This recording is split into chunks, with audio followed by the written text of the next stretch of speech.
Cheerio from London as the Chicago Bears get their fourth win of the season, defeating the Jacksonville Jaguars by 19 points. Caleb Williams shows the world that he is a top-notch franchise quarterback. In basketball, the Bulls wait a long way to return from a certain superstar, which shows that he wants to make an impact for this upcoming 2024-2025 season. In baseball, the league championship series are set. One started last night, while the other starts tonight. In football around the league, it was a dud Sunday, but we'll give you our studs and duds in our NFL Power Hour. And for Old School TV Monday, we'll salute the 2024 Basketball Hall of Fame class, including a few connections to the city of Chicago. That and a whole lot more as Second City Sports on the hashtag Bears Victory Monday starts right now.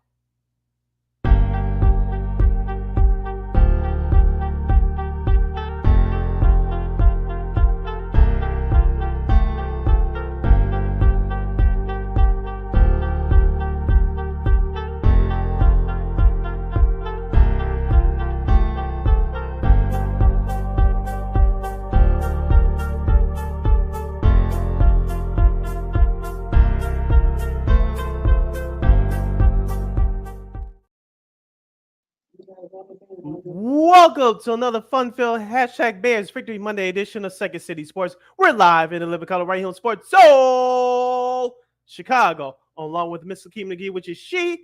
I am Sydney Brownhead. That's me. You can follow yours truly on the Twitter, X, and the IG at SidKid80. Once again, it's SidKid80. That's SIDKID80. That's SIDKID80. Yvonne McKenna McGee on the Twitter, X, and Kids Remain IG. Make sure you download that Sports Zone Chicago app wherever you get your apps. Please follow Sports Zone Chicago on all social media platforms on Facebook, Twitter, X, Instagram, and YouTube. Please subscribe to our podcast. We are located at War Media Podcast. That's WARR Media, PODCASTS. We are located on all podcast platforms, including the iHeartRadio app. And while you're ready, please give War Media a follow at WARR Media on all social media platforms. That's Facebook, Twitter, X, Instagram, and YouTube. And thank you very much in advance for your support. Like, share, subscribe, and tell your friends. We're not unapologetically fun, and we have very definite opinions. If you have any definite opinion during our 2-hour extravaganza we call a Sports Talk Radio Show, you can always hit us up at Sports Zone Chicago's Facebook page or at Sports Zone Chicago on YouTube. Type in those questions and comments to the comment section. Lakina will get the up on the screen for you. But you decide to troll and or do something silly, dumb, or stupid, I give Lakina full powers to give you full stability and be a boot. Toodles. But before we begin, we must remind you have Sports Zone Chicago's programming once the issue is fixed on Roku TV. If you don't have a Roku television, but you have some handheld devices rolling around, you can download that Roku TV app and access Sports Zone Chicago through that avenue. If you already have a Roku television, just tap on the sports folder and download that Sports Zone Chicago app. When the issues get fixed, which is hopefully soon, don't forget to celebrate the squad and get with the program. Sports Zone Chicago will be available on Roku TV 24 hours a day, 7 days a week, 365 days a year, live and on demand. Anytime, anywhere, hopefully soon. Yes, and you know we will provide.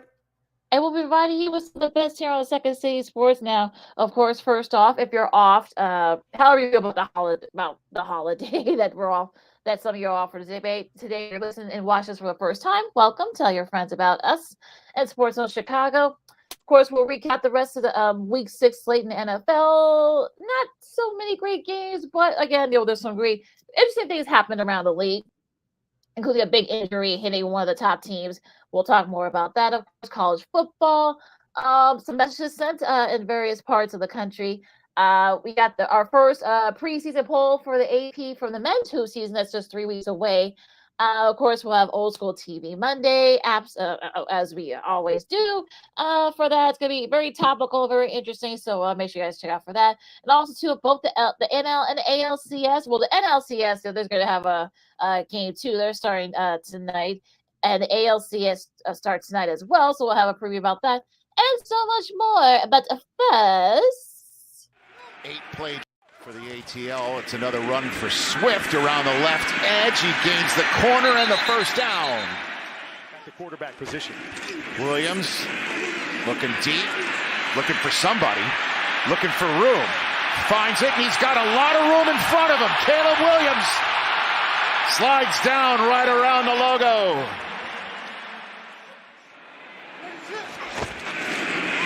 Williams still has it over the middle. That's grabbed by Adunze. They know exactly where they want to go with the football. Williams, there's Keenan Allen. He went to the old vet on a 3rd and 5, and Matt Eberflus fires off one of those 2 remaining timeouts.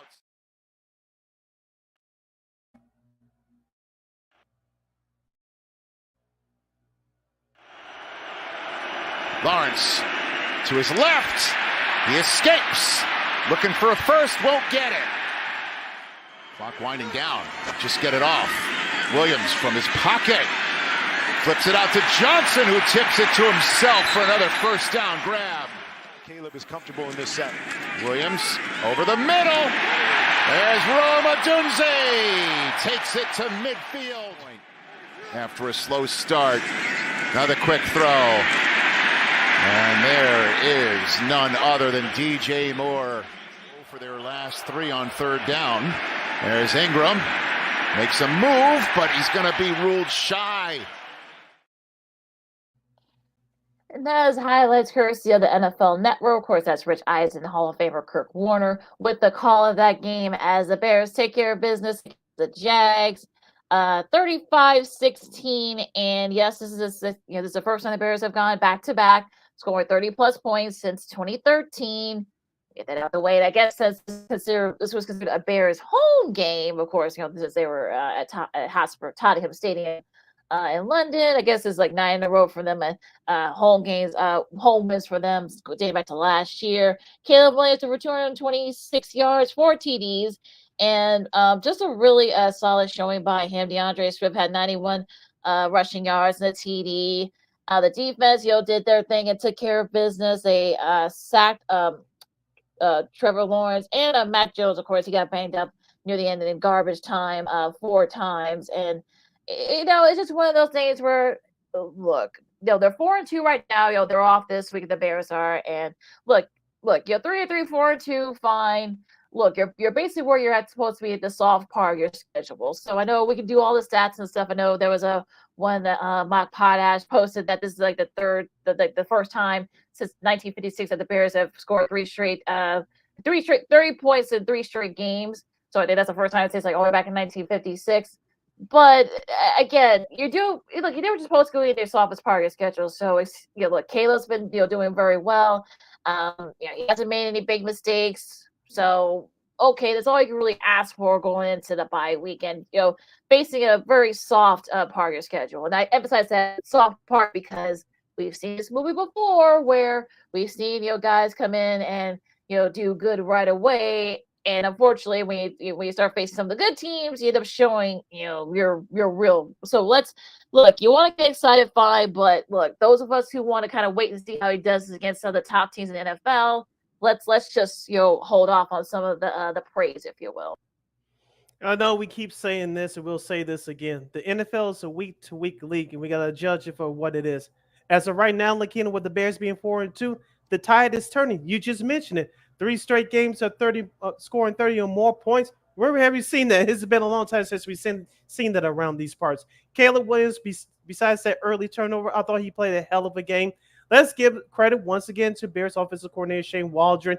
He had a great game plan put together. DeAndre Swift had his best day, I should say, as a Chicago Bear, running the football, 17 carries for 91 yards. He had a late rushing touchdown there. Also, too, what did I tell you last Friday on the show as we previewed the matchup? Cole Kmet can get behind those Jacksonville Jaguar linebackers. He'll have a great day. He did 5 catches, 70 yards, and 2 touchdowns. So we have a Pro Bowl tight end, folks. Get used to it. Once he gets included more into the game plan, I think those numbers will go up even more. Now, on the defense, we were missing Jaquan Brisker, but Elijah Hicks, number 22, who stepped in, I thought he had a great game filling in for Brisker. You saw the defensive line, as you mentioned, putting Trevor Lawrence and Mac Jones on their backs 4 times combined for the whole game. That was outstanding. The linebackers were very aggressive. I know that Evan Ingram was the only pass catcher from Jacksonville to have a good game. 10 catches for over 100 yards, I believe. But outside of that, the Jaguars couldn't run the football. They couldn't. Trevor Lawrence couldn't pass the football consistently to his wide receivers. Christian Kirk, he was MIA once again. So the Bears, as you mentioned, they did what they had to do. But you got to take it for what it is. The tide is turning for the Chicago Bears. And like you said, we have to find out as the schedule gets tougher. In 2 weeks, they'll have to go to our nation's capital to face the Commanders, and then they'll face the New England Patriots to kick off November at home before the toughest part of the schedule comes. But we got to take it for what it is at face value right now, Lakina, as what this team is right now. The tide is turning. Well, and here's where I got to push back on that. That pass defense of Jaguars is one of the worst in the league. And look, Caleb Williams, to his credit, look, as Shea Walter, they took advantage of that. They took advantage of the fact that they played one of the worst pass defenses in the league. Look, we can do the whole thing about, they can't help who they play in their schedule, blah, blah, blah, and whatever. But again, we've seen this movie multiple times, and I can't look. I know someone tried to be a smart aleck on Twitter. Like, well, you can't get on the bandwagon once they get good. Well, okay, you know what? Whatever. and look, if they do good against, I'll give them all the credit in the world. But right now, I have to speak. Okay, you know what? You can't play the Jags and Panthers every week. You can't. So look, you took care of business. What you had to do. Look, some Bears squads will look ahead. To their credit, they haven't. So look, I kind of feel like this. Again, the defense has been really good. Cole Kmet, to his credit, Scott Daly who's the long snapper, got hurt. And he had to play long snapper as well. So thankfully nothing weird happened there, because I know he practiced a lot with the special teams too. But I think for me, look, Caleb has looked great. Look, he can pass on, improvise a lot. He can pass, high up. He can pass on the side. But here's the thing: more and more teams, the more games you show, there's going to be a lot of game film on you now. And I think more teams are going to be seeing this. More DCs are going to see. It's like, okay, this is this weakest spot. This is this and that. And we can try to rattle him a little bit. And I think this is going to be the thing where, look, I want to see how he does this against the Minnesotas, the Green Bay Packers. We'll talk about how that defense in a second. I know Detroit had a big loss on that defensive front. We'll talk about that, and we'll see if maybe they might have to make a trade to perhaps maybe get another caliber guy to come there to kind of help out. But for me, I think, look, you the last 3 games you played some of the worst defense in the league. I could have thrown 4 T's against that pass defense for Jacksonville, and say they with the Panthers and the Rams, who are that defense a shell of itself from the last few years. So look, pat your stats fine, but again, let's see how he does this against. Again, a couple weeks talking about it. Washington's defense is, they're opportunistic, so we'll see what happens there. And look, the defense, they've been doing, but they did their thing. Despite being shorthanded, great, but right now, again, I'm not gonna say the tide's turning just yet. I'm not. I'm sorry. You can feel that way, but I'm not gonna feel that way until I see him do this against a top tier defense. I can't do that. You listen to a Bears Victory Monday edition of Second City Sports on Sports Zone Chicago. Sid Lakina here with you, breaking down the Bears' 35-16 victory over the Jacksonville Jaguars yesterday in London, England. And one of the couple of things I wanted to point out from yesterday's game. Remember, for the last couple of weeks, I've been begging and pleading the Bears to clean this area up. Penalties yesterday, 2 penalties for 10 yards. Jacksonville had 8 penalties for 43 yards. So I guess they're listening to us, Lakina. Our vibes are traveling to Hallis Hall. So the Bears played much disciplined football yesterday. And also, too, in the red zone, Jacksonville 2 out of 3, the Bears 4 for 4. Remember, the Bears up until you get minus to a lesser extent 2018. When was the last time the Bears were that consistent in the red zone? I'm talking about scoring touchdowns, not field goals. So I thought those are the 2 areas that I just wanted to point out quickly from yesterday. All right, we're going to take a really quick break, of course. Right after the break, we'll talk about the rest of the week 6 slate in the NFL, of course. Some pretty interesting, entertaining games, some surprises, and a couple of blowouts and a major injury. We'll see how this team will try to address that. So, Lakina McGee, Cindy Brown, Second City Sports, Sports of Chicago. More NFL Week 6 coming up right after this.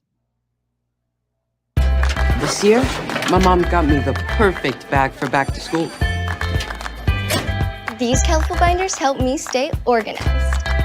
These headphones are just what I need for studying. new sneakers are just what I need for the new year. This jacket is a real must-have. My parents got me the skateboard I wanted. It's pretty cool. These scissors really come in handy in art class. These colored pencils, too. These new socks, they can be a real lifesaver.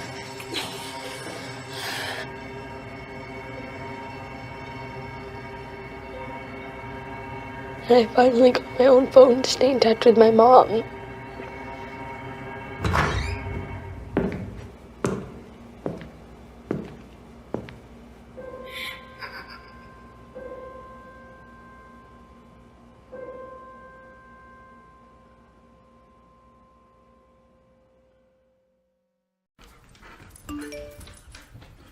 Trisha's having a sleepover tonight. Can I go?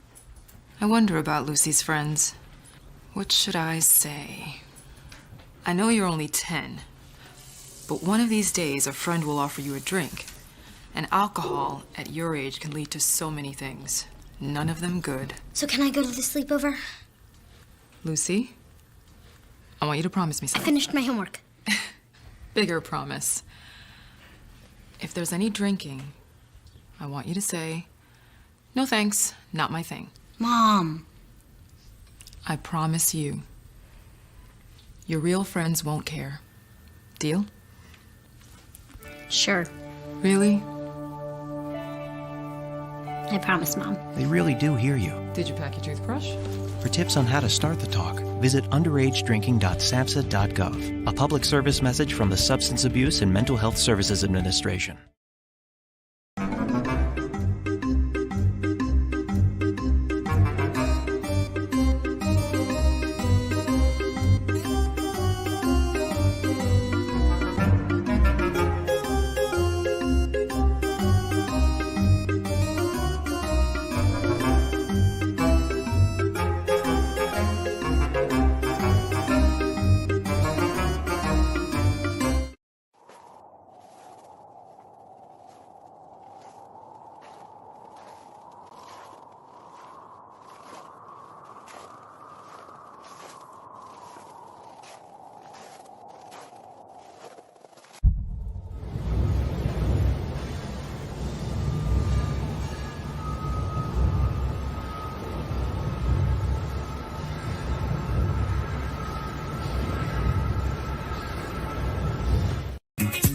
Hey, this is Dr. J, and I listen to Sean and Maya in the morning.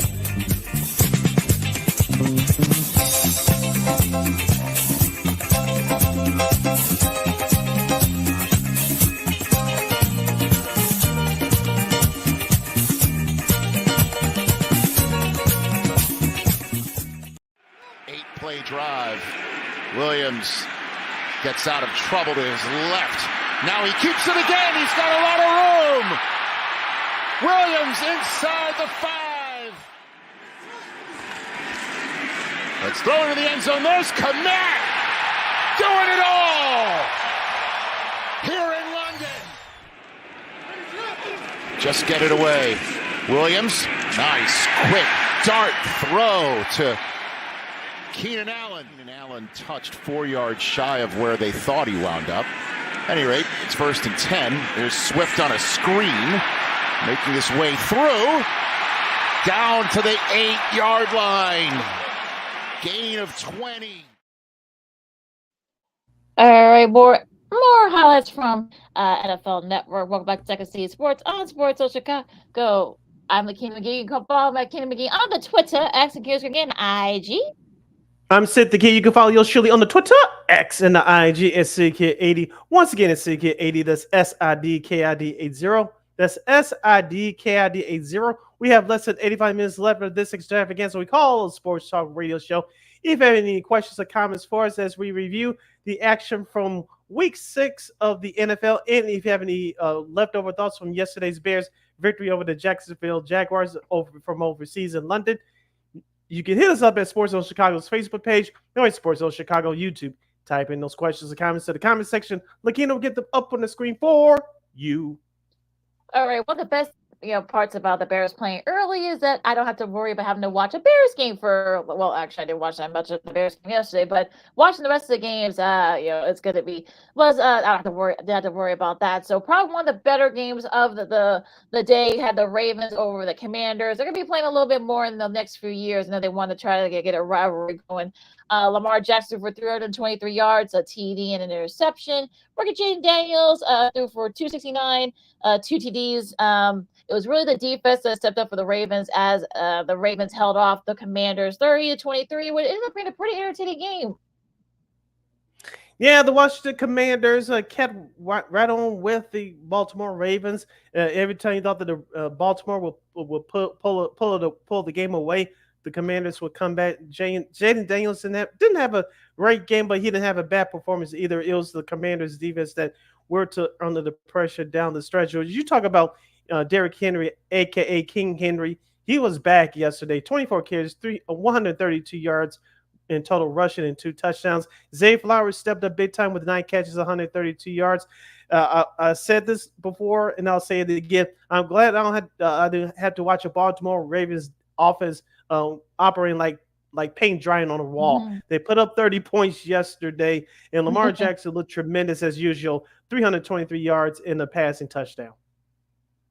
Yeah, they couldn't get it going on the rushing side. The Commanders, Daniels led the team in rushing. I know it's the case when the QB is the one that leads the team in rushing. Osaka really wasn't that big of a factor, so they're gonna have to use him a lot. Zach Ertz, yes, he's still around. He had 68 receiving yards, but to the credit of the Ravens defense, they were able to make those big plays late and held them off. So nice performance by the defense, and that's 4 in a row for the Ravens. So they'll go to 4-2. To Foxborough, we don't have to spend too much on this game because this game was a kind of a dud. 41-21, the Texans over the Patriots. Drake May, not too bad for his first showing. 3 TDs, 243 yards. He did have 2 interceptions. That's kind of the growing pains there. 192 yards, 3 TDs for CJ Stroud, of course, an interception as well. Joe Mixon, his first game back, 102 rushing yards and a TD. So the Texans took care of business against the Patriots in Foxborough. It was all about the running game for the Houston Texans. Damian Pierce had a 54-yard touchdown run in the game. Joe Mixon, as I talked about for the last couple of weeks, he was MIA. The Texas rush offense went along with him, but he returned yesterday to full strength in action. 13 carries for 102 yards and a touchdown. So it was all about the Texas rushing game, and their defense took advantage of Drake May's debut start. So the Texans were the better team, and they showed it yesterday. Taking care of business, as they always say. Now, Eagles and Browns. Now, I have a milestone about this game. I know Sid and I probably are in the same realm there with that, but we'll talk about that in our studs and duds. But Eagles held off the Browns 20-16. Of course, Eagles are coming off a bye. 2 TD passes, 264 yards for Mr. Jalen Hurts, 168 yards only for Deshaun Watson. And here's the stat for you, Sid. For the first time since 2013, the Browns are the second team to not score more than 20 points in their first 6 games. The Jags ended up finishing 3-13 that year. That's how bad things are in Cleveland. And Pierre Armstrong Jr. only 43 rushing yards. Saquon Barkley had 47 yards up for the Eagles. AJ Brown, if you had him in your fantasy team, guys. So welcome back, AJ Brown, 116 yards at TD as well. Again, not the prettiest game for the Eagles. Of course, when has a game been pretty this year for the Eagles? But they did what they had. They did just up to win the game against the Browns. Jalen Hurts didn't look that great. Of course, I have him on my fantasy team, but that's besides the point. He did as the kids would say. 264 yards passing, 2 touchdowns, and 1 each, as you mentioned, AJ Brown, and the other one was to Devontae Smith to open the game. Lakina, here we go for the Cleveland Browns. If it wasn't for that the punt. Damn, I just said punt. It was for that field goal block in return for a touchdown. That final score, that final score would have been worse. That offense. I know Jerome Ford was he went out early with an injury, but I did watch some of this game. I was very disappointed. I thought the Eagles would really explode offensively. They really didn't. They just did enough because Cleveland was worse. So I was disappointed overall, but Philadelphia did enough to get the win at home. Yeah, I guess I can ask for if you're Philadelphia, so we'll see, what happens there. To Lambeau, the Packers took care of business against the Cardinals. See, aren't you glad I didn't pick the Cardinals, Sid, this time? Negative. I told you I'm not gonna pick him anymore. 258 yards and 4 TDs for Jordan Love, 214 and a TD for Kyler Murray in a losing effort. Josh Jacobs 62 rushing yards, but it was really the defense. Romeo, we'll talk about defense in a second, but Romeo Dobbs came back after serving that 1-game suspension. 2 TD catches. Christian Watson, a TD catch as well. For the Packers, it was really the defense. To their credit, they only gave up like just under 300 total yards for them. And look, again, not the flashiest. I mean, they didn't sack Kyler Murray, they didn't intercept him, but they kept the Cardinals at bay, and that's the important thing. And sometimes, look, you don't have to get 2 pick sixes or like 5 or 7 sacks. Sometimes you just got to do the little things. That's what the Packers did yesterday. Yeah, as we said all year long, the Packers defense wasn't that great last year. They're better this year. Are they world beaters? No, but they'll do enough to be active around the ball, and they can take the ball away. I believe they had 8 or 9 interceptions in total this year. That was the total they had all of last year, so they improved in that department there. On the flip side for Arizona, they had a couple opportunities to get back in the game late in that first half and to start the second half. They just couldn't take advantage of it. Trey McBride, they start tight end, was the only one, in my opinion, had a great day for Arizona. 8 catches for 96 yards. Marvin Harrison Jr., the rookie wide receiver, he was not that early of the game because of a concussion. So all around bad day for the Cardinals. The Packers did more than enough to take care of a lesser opponent at home.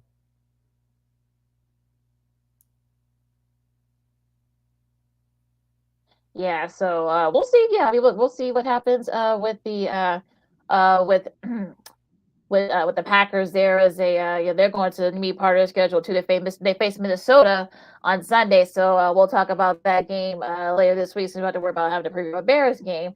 Tampa Bay, to their credit, I mean, they actually got to New Orleans on Monday ahead of Hurricane Milton, and it looks like if you took the over in this game, you had a pretty nice Sunday. 51-27, the Bucks. 51-27, the Bucks beat the Saints. Baker Mayfield, 4 TD passes, 325 yards, 3 interceptions. I'm sure he wasn't. He did kind of make a squish after the game there. Now to the defense's credit, they did make the plays late. I mean, not a bad debut by Spencer Rattler, 243 yards of TD. He did have 2 interceptions. He was sacked 5 times. So the Bucks defense took care of that. 136 yards for Sean Tucker and a TD there for him. Bucky Irving had some, if you saw the grit run that he had to kind of put the game away, he was like, stiff arming guys and bumbling and stumbling. That's the kind of thing that you like. He had a rushing TD. Chris Godwin had 2 TD catches, 125 yards. So Sid, I mean, the Bucks, like I said, they got to their credit, they got to New Orleans, or I think they got there like a Monday or Tuesday. And look, I know they were still a little bit worried about after the storm, but yeah, they put up a great performance. Yeah, outside the second quarter where the Saints scored 27 points, the Buccaneers were the better team here. The Buccaneers put up 20 points in the fourth quarter, and Baker was all over the place, but he did enough to help his team win. The Saints, they may have something eventually with Spencer Rattler, but you saw the good, the bad, and the ugly with him. The Saints defense actually came up with a couple of turnovers, including veteran, the Angels one, Cam Jordan. But Tampa Bay's fourth quarter was the difference in this one.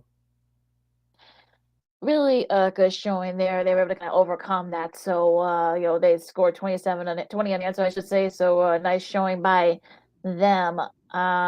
Last of the noon games, shout out to everybody Sports who had the call of this game for CBS. Colts hold off the Titans 20-17. Joe Flacco, they just wonder once again, threw for 189 yards and 2 TDs. Will Levis had a TD reception, only 95 passing yards. Tyler gets 51 rushing yards. Tony Pollard 93 rushing yards for the Titans and a TD and a losing cause. Again, no Jonathan Taylor. But look, the Colts, their credit, they're now 3-3, and they did just have to win that game. Yeah, it was all about the Titans shooting themselves in the foot. They were in control for most of this game until that fourth quarter when the Colts scored 10 unanswered. Also, too, for the Colts, Josh Downs, he was their top wide receiver, 7 catches for 66 yards and a score. You mentioned Joe Flacco. I know he doesn't want to retire yet, but he keeps playing like this. He's going to stay on the Colts for the rest of the year. You saw what he did with Cleveland last year. So keep collecting checks and playing like that. He's going to overstay his welcome, but he's earning it so far. Yeah, I mean, look, he's just. I remember he did an interview with India Kambawala. I got it after the game, and thank you. I tried. I practiced the name for years now, but he, I think he said like he's just trying to do it one game at a time. Do I think they can win the AFC South? No, but could they perhaps maybe make a go at it for one of the wild card spots? Maybe. I think. Look. I think Michael Pittman Jr. had a nice showing there in his after missing last week, but. Yeah, I think the Colts kind of try to maybe get things together here, so we'll see what happens. You're listening to Second City Sports on Sports Zone Chicago. Sid Lakina here with you, reviewing the action from Week 6 from the National Football League. As we transition now to the late games, let's head out to the Mile High City in Denver, Colorado, where the LA Chargers hold off the Denver Broncos 23-16.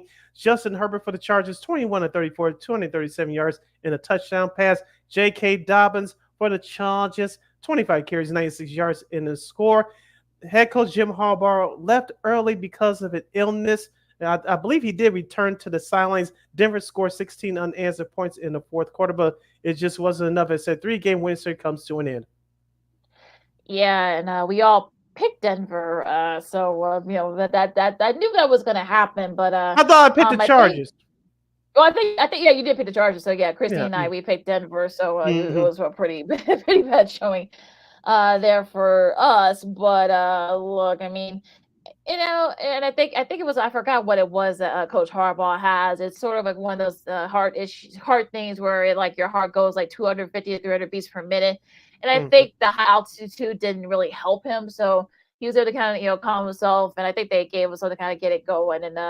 Good thing he was back on the sideline just a few. I think he only was missing like one series for the defense. But look, I mean, not the prettiest game that you saw, but again, like I said, Denver did score 16 points in the fourth to try to make it interesting. But look, the Chargers defense did just to win that game, and fresh off a bye, the Chargers go to 8-2, 3-2, I should say, and the Broncos, not a good showing for them, but.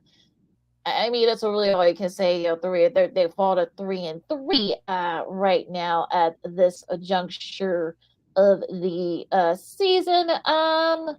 Okay, let's go to Vegas. Pittsburgh, no trouble with the Las Vegas Raiders. 30.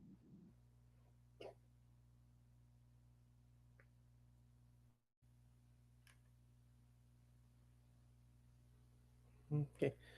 As Lakina was mentioning, the Pittsburgh Steelers defeated the Las Vegas Raiders on the road 32-13. Aiden O'Connell for the Las Vegas Raiders, 27-40 for 227 yards. Your mic went out for a second, Lakina. I know you're in Mel reviewing the game. Please continue. No, you go ahead. Okay, Aiden O'Connell for the Raiders, 27-40, 227 yards and a touchdown. Najee Harris for the Steel Crew, 14 carries, 106 yards and a touchdown. Brock Bowers was the only other bright star for the Raiders offense, 9 catches for 71 yards. And for those Bears fans that are still following Justin Fields, he had a rushing touchdown yesterday in that fourth quarter. So the Steelers, they improved their record to 4-2, 3-1 away from Heinz Field. The Raiders dropped to 2-4. Yeah, I think the Wi-Fi got a little bit skippy there, but yeah, I mean, it was basically all Steelers. 106 yards for Najee Harris, 2 rushing TDs for Justin Fields. So, I think, look, they're not doing anything flashy. They go to 4-2 as well. The Steelers do. They're right there with the Ravens in the AFC North. So, I mean, look, we'll see how the Steelers are. I mean, look, it's going to be one of those things where, like, well, can they do this, like, consistently? And will this be enough for them to win that division? That's going to be the $1 million question here as we get into, like, deeper and deeper into the season. Let's go to Carolina, Charlotte, North Carolina. That is, as the Atlanta Falcons improved their record to 4-2 on the season as they hold off the Carolina Panthers 38-20. Kirk Cousins for the Falcons, 19-30, 225 yards and a touchdown pass. For the Falcons rushing attack, Mr. Tyler Algier had 18 carries, 105 yards in the rushing touchdown. Bijan Robinson, their star running back, had a touchdown as well. On the flip side for the Panthers, Deontay Johnson, speaking of a former Steeler, he has 6 catches for 78 yards and a score for the Carolina offense. Yeah, I mean, just it was kind of back and forth for a little bit, but Atlanta pulled away a late kicking it into gear here. Algier, like you said, had a rushing TD. Kirk Cousins had 225 yards in a TD pass. 2 interceptions for the Falcons defense. That kind of kept the Panthers from not being able to catch up with them, stay with them. So the Falcons, to their credit, they were able to. They got a little bit of a jolt from one of their rivals, but they pulled away late, and they just have to win it. Okay. And last of the late games, this was America's game of the week for Fox as the Dallas Cowboys on Jerry Jones's birthday, the worst home loss in Cowboys history, next to the 44-0 shellacking from the 85 Chicago Bears. The Detroit Lions get it done, 47-9. Jared Goff, 18-25, 315 yards and 3 touchdown passes. David Montgomery, the former Chicago Bear, 12 carries, 80 yards and 2 touchdowns. What a way to celebrate your contract extension, huh? And he put on a great performance. On the flip side for the Cowboys, CeeDee Lamb for the Cowboys, 7 catches for 89 yards. I mean, they were basically kind of like a little, and to their credit, though, they kept Goff outright. They did give up a couple of sacks, but they ended up doing just enough to win it. And of course, the big news out of this one was Aiden Hutchinson broke his fibula. He had surgery. I guess he's back in Detroit right now recovering. So that's going to be something to look out for as well. And Detroit, I mean, what are they doing this adversity? I mean, look, it's sort of one of those things where you're just like, look, 47-9, they win it, but they lose one of their top stars. So who out there that you could think that you think of that maybe Detroit can try to fill that void there?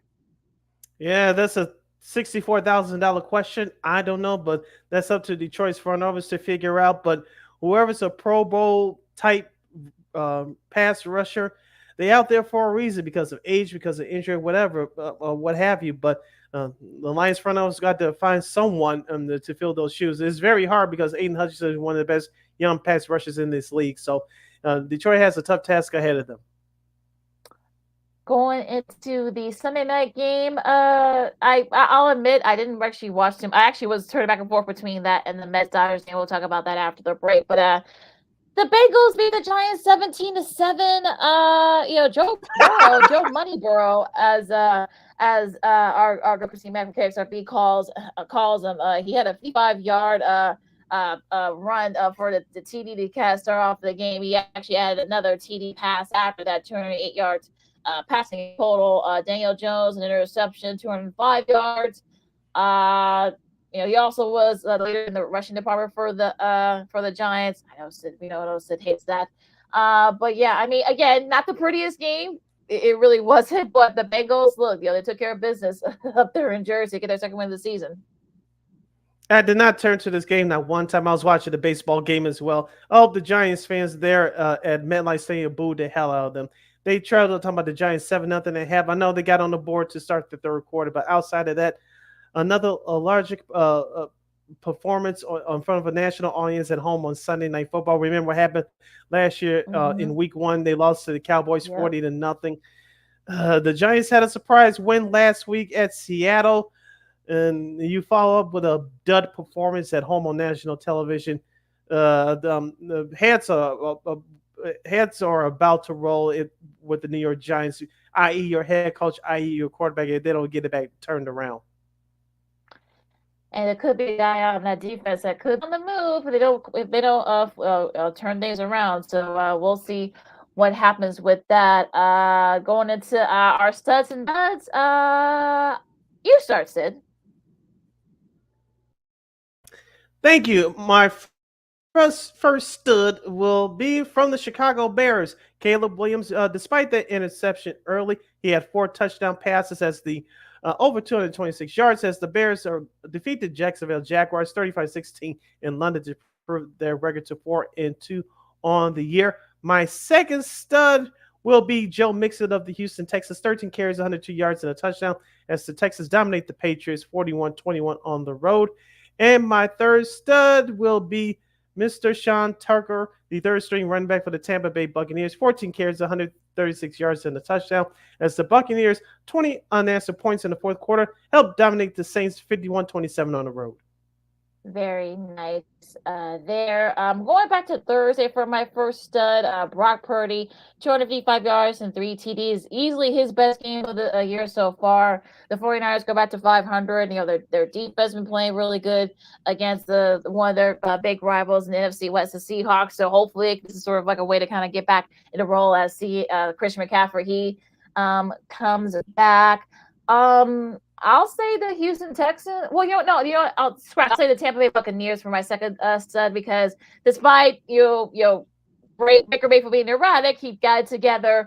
They scored 20 unanswered points in the second half, and they were able to do just enough to win that game.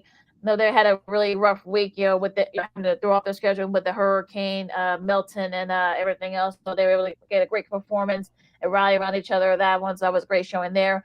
And I will go a little off the grid here for this one. Kenny Albert from Fox Sports. He called the Browns-Eagles game yesterday. Why is that important? Well, it's his 500th career NFL game at one network. He's the first person to and I did not know. I don't know if you knew this. I did not know this. 500 games that he's called for NFL games. He's called for Fox. I mean, we know about his dad, and Marv and all the great things he's done. But he has a really good resume too. Kenny does.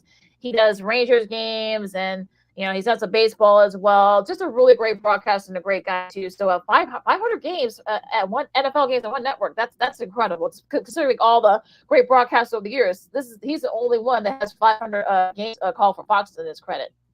Yeah, he never stays at home because he's always busy working, and that shows the commitment that he has for his craft. And also too, he's the lead TV voice for the NHL on TNT, so he does a great job there.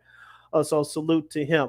My 3 duds for the week. The Tennessee Titans. Excuse me for picking them, but they had the lead. They had the lead going into the fourth quarter, 17-10, and they gave it up. My second dud will belong to the New York Football Giants. An embarrassing performance in front of a national audience once again. Even though I did pick the Bengals to win. The Giants, after a huge upset win last week, you come back home to a pathetic performance like that in front of your fans. That's unacceptable. And I'll give myself a third dud. Excuse me for picking the Dallas Cowboys yesterday. I know we were in our text chain, yourself and Christine. I know she asked, how many losses do you have?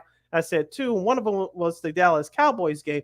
I thought the Dallas Cowboys, I know they were struggling defensively, but I thought they would perform better offensively and maybe get a turnover. But the Detroit said, no, you're not going. We don't care where we playing you. And we talked about it last Friday, Lakina, especially after what happened last year, that Detroit should have won that game in Dallas. Well, they came in there yesterday with a mission. They got out of there with a dominating performance.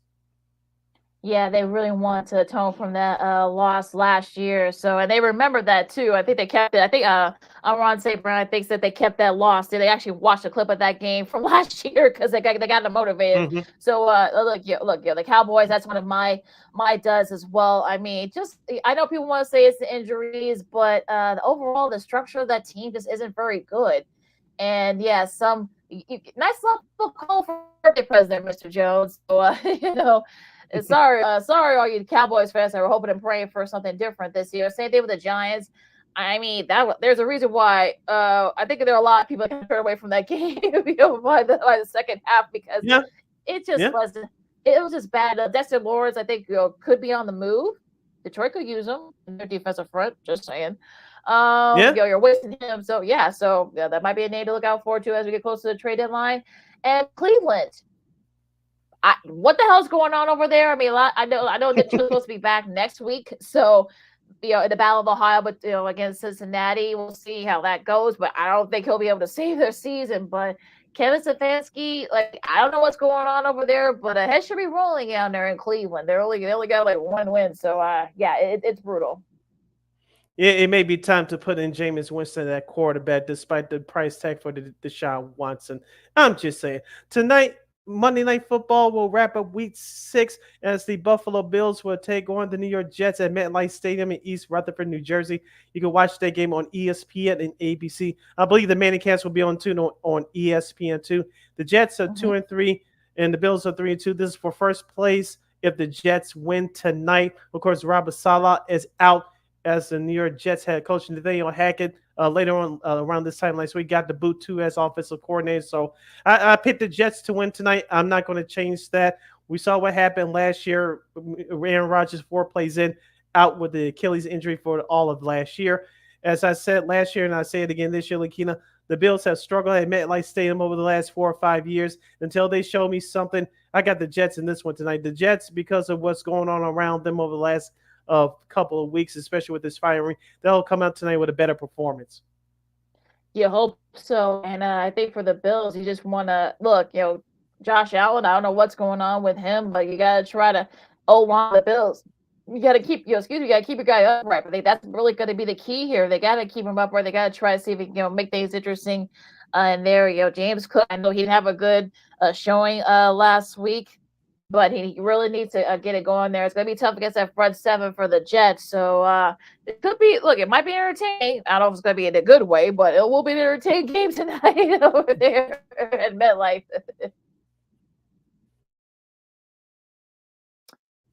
Yeah, so right, as we said just a moment ago, tonight's game will take place in East Rutherford, New Jersey at 7 o'clock p.m. Central Standard Time on ABC, ESPN, and ESPN2.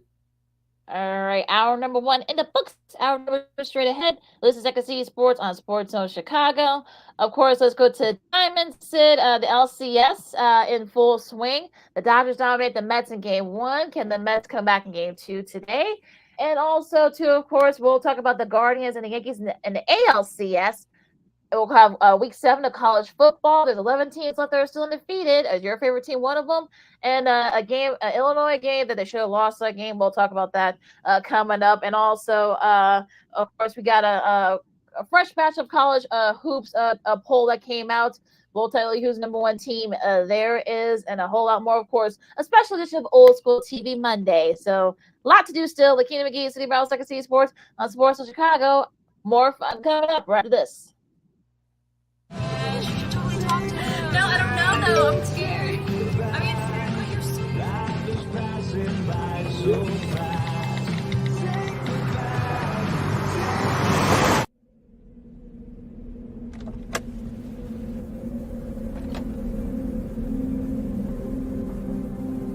Do you know that you're in my lane?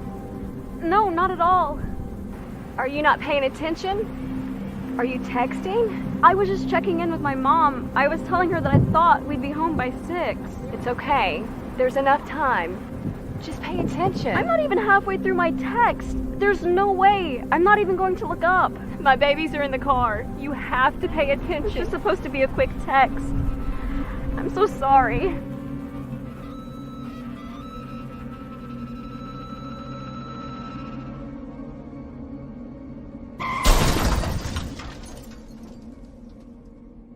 Hi, I'm Tom Brady, the director of DODEA. September is National Suicide Prevention and Awareness Month. The simple act of reaching out and caring for those in our communities is something we all can do. Just being there for someone you care about can be a tremendous first step in getting them access to confidential resources and support that they need. It only takes one person and one small act and 1 minute to make a difference. Let's make a difference.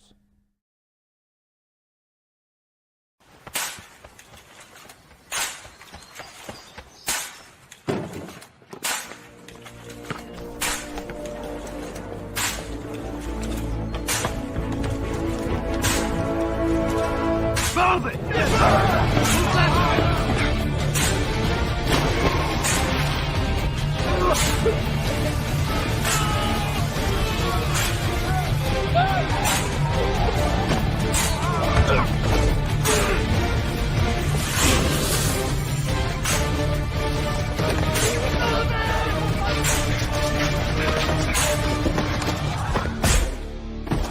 Many will hear the calling.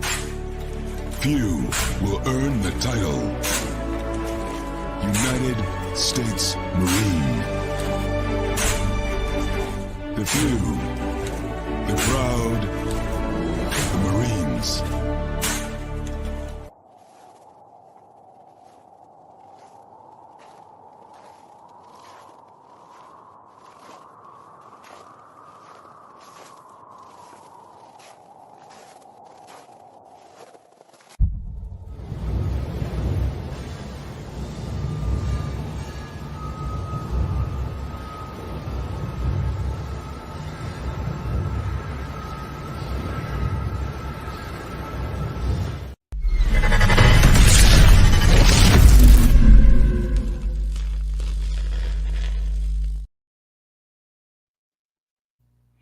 Welcome back to hour number 2 of Second City Sports on this hashtag Bears Victory Monday edition. We're live in the Living Color right here on Sports Zone Chicago, along with Miss Lakina McGee, which is she. I am Sidney Brown. Hey, that's me. Excuse me. You can follow yours truly on the Twitter, X, and the IG at SidKid80. Once again, it's SidKid80. That's SIDKID80. That's SIDKID80. You can find my Kitty McGee on the Twitter, X, again, the IG. To kick off hour number 2, we're going to discuss the Major League Baseball playoffs as the league championship series for both leagues are underway. If you have any questions or comments on that subject, you can hit us up at Sports Zone Chicago's Facebook page or at Sports Zone Chicago on YouTube. Type in those questions or comments to the comment section. Lakina will get them up on the screen for you. All right, game 1, and I think we both admitted, thankfully, that we watched this game instead of the Bat Sunday night game yesterday. Featuring the Bengals and the Giants. The Dodgers in game 1 of the NLCS dominated the Mets 9-0, and to their credit, though, I mean, they were just they just hit the ball like crazy. It was all Dodgers, in that matchup, and just a really great showing by Jack Flaherty, and he was basically just lights out yesterday, just amazing, and kind of kept the Mets bats at bay. The Dodger bats, they took care of business. Mookie Betts had a couple RBIs. Freddie Freeman, who was not 100%, he hit a couple of home runs. So they got contributions from pretty much everybody, and they're going to need that too if they want to get back to the World Series. Yeah, we talked about this last week, Lakina. With Mookie Betts getting off the schneid as far as not being a playoff performer with those back-to-back home runs in games 3 and 4 against the San Diego Padres, you started to see that trickle effect with the rest of the guys. As you mentioned last night, they picked it up. Shohei Ohtani with an RBI. Mookie Betts doing it again last night, not with the long ball, but he had 3 RBI. Freddie Freeman, who's injured with that badly sprained ankle, he contributed last night minorly with an RBI. So that when you get a team like that that's rolling, that is led by the superstar like that, and Mookie Betts, the effects is going to show itself throughout the rest of that lineup. Don't forget about Teoscar Hernandez, who they picked up from your Seattle Mariners, Lakina. He's made a contribution both with his bat and with his glove out there in left field. So you cannot forget about him as another impact player in that lineup. Jack Flaherty, Lakina, who the Dodgers picked up at the trade deadline, 7 innings, 6 strikeouts, 2 walks, a shutout ball. That's the best performance by a Dodgers pitcher, in my opinion, within the last month or so, because we talked about the injuries to their other guys, and most of these teams that we'll get to the other side in just a moment, but the New York Mets used to some of these games as bullpen sessions because you don't have more than a top starter that could go more than 3 or 4 innings. I don't know. This is going to be a new trend. I hope not personally, but as far as Jack Flaherty's performance last night, it was outstanding. On the flip side for the Mets, you expect them. I know that they had an emotional series with the Philadelphia Phillies, even though that series ended in 4. I know they don't have much time to recoup. I know they play again within the next hour or so in Game 2, but I expect them to show up today, have a much better performance offensively. I don't know who the starters are yet. We'll get that up for you in just a moment, but Pete Alonso's going to have to lead the way. Also, too, don't forget about Francisco Lindor, I should say. I know he's dealing with various injuries himself, but those two guys, in my opinion, are going to have to lead this Mets offense. They got to be more aggressive. They got to play smart ball if they have to, but they got to find a way to score some runs today if they want to tie up the series. The last 19 individual outings by Dodgers pitchers have all been scoreless. That's the second longest streak by any MLB team, including both regular and postseason. And only after the 21 straight games where the Dodgers did themselves back, in September through December 27th through October 3rd of 2019. So, and it'll be Sean Manaea against Ryan Brazier. So that should be an interesting pitching matchup today. That's going to be the early game, even though it's in Los Angeles. Don't ask. That's how they did it. Don't look. We're just the messengers here, folks. But but no, because you know how some folks are like, oh well, look, we're just the messengers here. But it is weird that they have the Dodger game on the early game, even though it's going to be like 1 o'clock there. But I guess it's a lot of folks. So I guess if people are going to get there to Dodger Stadium today, it's 1 o'clock. It'll be 1 o'clock there, so not too long from now. And and of course the NLCS is going to be on Fox and also simulcast on Fox Sports 1. So you guys check it out. But let's go into the ALCS. So we've been playing their first game tonight at Yankee Stadium. This game will be you can see this on TV, True TV, and streamed also on Max. The Guardians and the Yankees. The Guardians.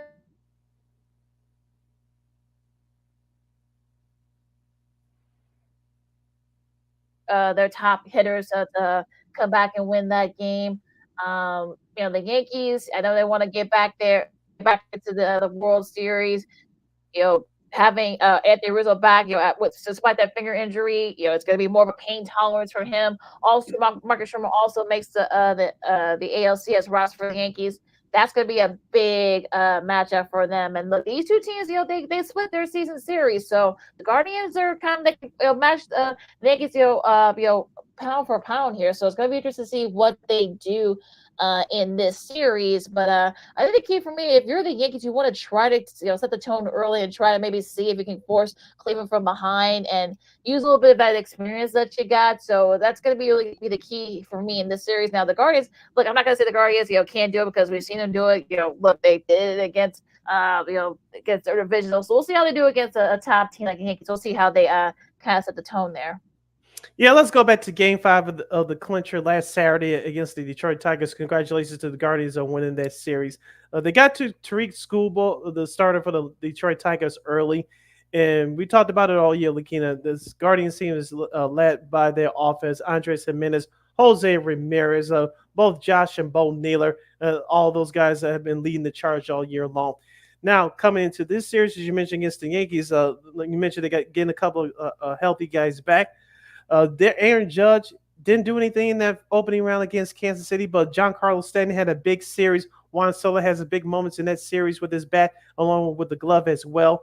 But what's been the Guardians' Achilles heel, no pun intended, their starting pitch, I know it's been patchwork for the most part all year.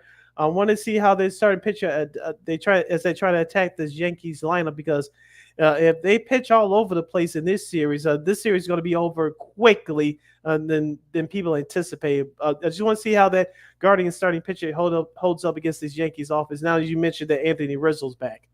Yeah, it's going to be Alex Cobb against Carlos Rodon. So Rodon, if you really want the good Carlos Rodon, and they'll try maybe, like I said, have the bats sort of help out, because, like you said, Cleveland, like I said, that's been the one weakness for them, and they will get this far without it. But you're facing the Yankees, so you're going to need that pitching to kind of try to get it going, and hopefully Alex Cobb can do that and try to kind of keep guys like your Aaron Judge, the Stantons, the Jazz Chisholm Jr. and all that. So it's going to be good to see how they do that, if they can do that.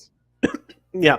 Also, too, I want to talk about the Yankees pitching. Of course, their bullpen has been the story all season long. It's been a good story for them as far as the first round series against the Kansas City Royals. I want to see how they hold up against the Cleveland Guardians lineup. On the flip side of Cleveland, you have one of the best closers in the game, Emmanuel Clase. But their middle relief is kind of suspect, in my opinion. We'll see how that fares out in this series. But For the Yankees, their starting rotation, Garrett Cole had a great performance to close out the series last Thursday in Game 4 against Kansas City. Like you mentioned, Carlos Rodon kicks off the series later on tonight. Here's your Game 1 starter. I want to see how he goes. He struggled a little bit down the stretch, but he had a good start to the year. Marcus Stroman, as you mentioned, he's added to this roster for this series. I don't know if they're going to start. If not, he's definitely going to be used as a lone reliever. So all hands on deck for that. So I want to see who else outside of Garrett Cole is going to step up starting pitching wise for the Yankees in this series. They might use Stroman, as you said, as a kind of a middle relief guy because he was a reliever before he became a starter. So might not be going back to those early days of his career. So it'll be interesting what happens with that now. As I said earlier, that Mets Dodgers series, Game 2 of that, Sean Manaea against Ryan Brazier. That's going to be on Fox and streaming also simulcast on FS1 at 3:08 first pitch. So that's about 1:08 in Los Angeles. So I know a lot of folks were probably off today. That's probably why they did that. That might have been intentional there. So we'll see how that goes. I'm sure the crowd will be there.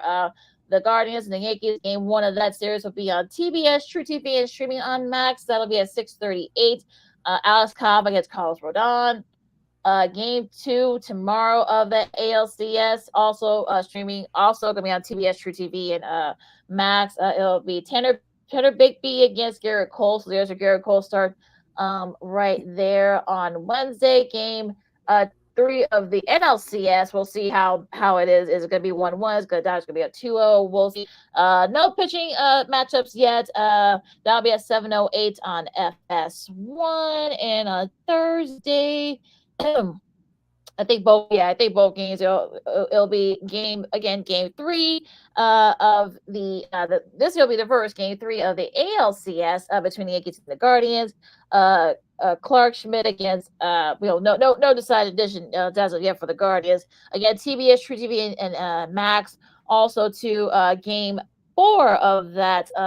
It could be a pivotal Game 4. We'll see. Of the Dodgers Mets series, that'll be on FS1 at 7:08 on Thursday, and that's your schedule for this week in the LCS series playoffs. You're listening to Second City Sports on Chicago. Sid Lakina hanging out here with you as we talk Major League Baseball. Lakina, let's bring it here back home for the next few minutes at least. I don't know if I had hair, I'll be pulling my hair out right about now. We'll start on the south side as names keep popping up like Papa Shot at the old Showbiz Pizza. I know I'm telling my age, but I don't care. Still 29 for the streets. Skip Schumacher, the former MLB player, of course, last year's manager of the year for the Miami Marlins. Of course, he got the boot this year because the team started out so terrible. Also, to another candidate is Phil Nevin, who got the boot with the LA Angels earlier this year. I remember him as a player in the late 90s and early 2000s. He had a good bat. As I know, there's been a couple of names out there as well. If you were sitting in Chris Getz's chair, who would be your ideal manager for this team? It seems like they're not going to spend much. It's not a shock. They're not going to be big spenders in free agency, but you can still feel the competitive team. One, it better be better than the one that you had this past year because it was ridiculous. But what would be if you were sitting in Chris Getz's seat? Who would be your ideal manager for the 2025 Chicago White Sox? Well, unfortunately, he's now the manager of the Reds. I wanted Terry Francona for the White Sox, but I'm sure yeah, I know, right? But I guess out of those three, I would say, my gosh, I mean, I guess Skip Schumacher. I guess depending on how the setup of the team is, it's going to be a lot of young guys. So maybe that's probably what. Now Nevin actually is pretty good as well. I think he kind of had, look, he did manage Shohei Ohtani, so he knows how to manage. But again, if you're either one of those guys, I mean, would you want to manage a White Sox squad that probably won't be contending for the next 2 or 3 years? So I would be surprised, and I heard our buddy Herb Warren say this from CHGO Sox. Don't be surprised if we see we'll see if maybe they just give Grady Sides more of the job. I can see them doing that too. You saw how well they played, especially in those last month of the season where they were able to avoid having the worst record in history. So, and I know the players really like him; they love playing for him. So, don't be surprised if his name becomes the new full-time manager. But we'll see where Chris Getz's mind is, and even sadly, more importantly, where Jerry Reinsdorf's mind is. Mm-hmm. Here's the thing for me, Lakina. I know Buck Showalter's name's been out there too, but I see him as a manager that that's for a team that's ready to win, and he's just Mm-hmm. not that ideal guy right now. If he comes to the manager, okay, but you better have some top notch players that are ready to go. But I wouldn't be surprised if it's Grady Sizemore. I want to sound like my late mother and some of the old school Chicago sports fans, but they'll be the cheap route for Reinsdorf to go in. And like you said, even though they do have the best, they did have the worst record in MLB history. That team did play well down the stretch over the last couple weeks, but Schumacher, once again, that Florida front office, he was there were changes in there as well. So he was part of that change that was headed out the door. But whoever you interview for this job, can they get along with Chris Getz? Yes, Mm-hmm. managers and front office personnel, they're going to have disagreements. That's just the nature of sports and that's the nature of life. But who they want manage the team, that's what I know you talked about this with Terry Francona with veteran managers. They want to have a big sale who they want to go get, and once again, who sets the budget? Your owner. So veteran managers, they know what they want. Younger managers, they kind of go along to get along with the general manager, so they won't rock the boat because it's their first time managing, so they don't want to rock the boat. But I won't be surprised if the White Sox winning with the experienced manager with less than 5 years, whether it's Schumacher or Grady Sizemore. I wouldn't be surprised. Would I be disappointed for a hot second as a fan? Yes, but as a talking head on this side, I wouldn't be surprised if they win, quote unquote, on the cheap. Especially if you know you're not going to be good next year, but maybe Yeah. 2026. I don't know, but if you're not going to be, I don't think the White Sox will be as bad next year. But if you know you're not going to be good, Oh, they you'll can't go be. with an experienced manager. Yeah, I mean, I don't think they're going to be that bad, but I think they're going to be pretty bad. I don't think they're going to lose 130 games, but Mm-hmm. it might still end up losing 100. So I guess that's not that would be a step up, I guess. But yeah, I mean, it's going to be interesting, kind of like how all this sort of like pans out because, like you said, Sid. I mean, look, I've seen Buck Showalter's name as well. If you're at his point in his career, I think he's got to be like in his 70s now. Do you Mm-hmm. really want to wait another 2 or 3 years? No, you want to go back, to a team that's going to be ready to win now, and the Sox are not ready to win just yet. So we'll see what happens there. Now, as far as the Cubs are concerned, I know I saw the interview that owner Tom Ricketts did and discussing the payroll and such. Well, look, your manager said that he basically is going to need help. You're going to have to open the checkbook if you want to. Look, if you want to go up, if you want to try to see if you can get Juan Soto, who we didn't actually talk about during the Yankees preview, but I think he's going to be a big part of it as well. And also some other guys, Pete Alonso. We'll see if he wants to stay in New York, with the Mets and everything. You're going to need. Look, I'm sorry, you can't sit high on that 2016 World Series. Cubs fans don't want to wait another 100 some years. No. They want to be consistently. Look, you got the manager that can do it now. Look, you might as well spend, baby, spend. Yeah, and spending will be the name of the game for the Chicago Cubs. But how do you spend this money is the key. And I said this before, excuse me, and we'll keep saying this up until the winter meetings that will take place in late November, early December.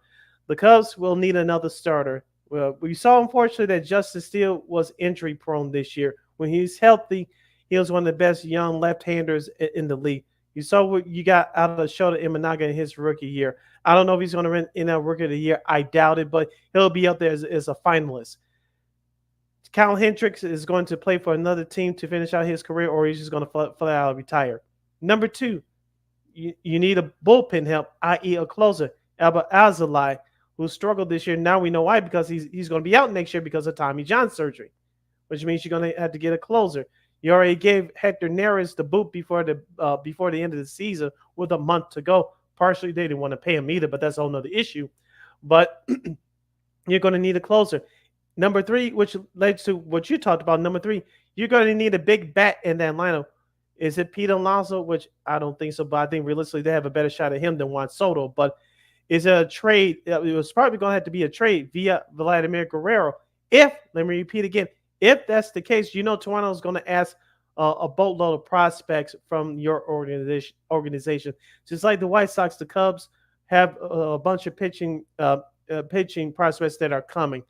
And you don't think, for let's just say for hypothetical purposes, let's just say that the Cubs are genuinely interested in Vladimir Guerrero. You don't think for 1 minute that the Toronto's not going to ask for at least Pete Crow Armstrong? I'm not saying he's untouchable, but you saw what he could do as a complete player toward the end of the regular season. You don't think that Toronto's management is not going to ask for Pete Crow Armstrong? If that's their hard line, if I'm the Cubs, I would say no. But if you're going to trade for a big bat, expect to give at least a couple of those pieces from the minor league system, and you might have to give up someone that's young and on the rise on your major league roster.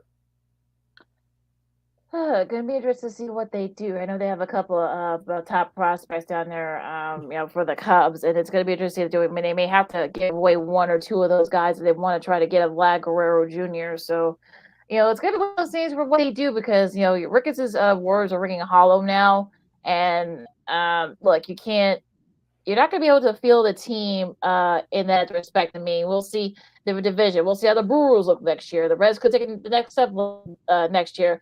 The Cardinals, I don't know. And the Pirates, who the hell knows with them? They don't like to spend. So, it's going to be interesting what the Cubs are going to be at. Because, look, you want to be consistent, a consistent winner. And I think you can't just, we can't just rest on the whole thing forever. That you have to try to spend. You have to try to make your team better. And look, let's be honest. Ned Horner, he's definitely going to be coming to a lame duck year next year. So I think he wants to try to see if he can kind of try to make things for that team. We make sure they have the piece that they need to compete. And also too, I know this is going to be low on the totem pole. I know Isaac Paredes will be a third baseman starting next year, who they picked up at the trade deadline. But check out a couple of these other names if you trying to trade for that big bat. If Pete Crow Armstrong, if the Cubs don't want to give up on him, which they shouldn't, unless it's a superstar player like Ohtani or somebody like that. Let's just say that Pete Crow Armstrong is off the table in terms of being involved in a trade. Michael Busch, their third baseman, he's been okay as a first year. He picked it up with his bat toward the end of the year. He's been okay defensively at first base. I think he's a keeper for right now. The player that you signed to a contract around this extension around this time last year, Ian Happ, could he be a possible trade candidate? It depends on who you get with that big bat.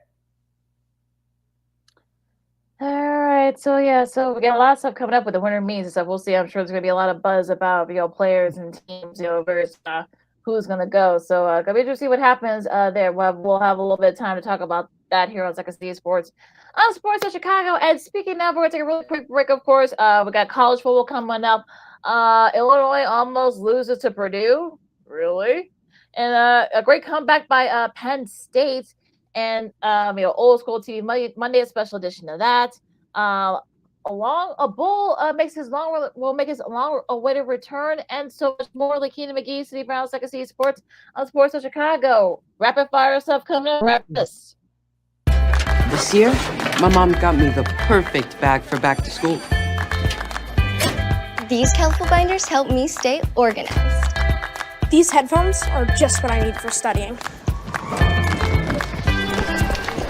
These new sneakers are just what I needed for the new year. This jacket is a real must-have. My parents got me the skateboard I wanted. It's pretty cool. These scissors really come in handy in art class. These colored pencils, too. These new socks, they can be a real lifesaver.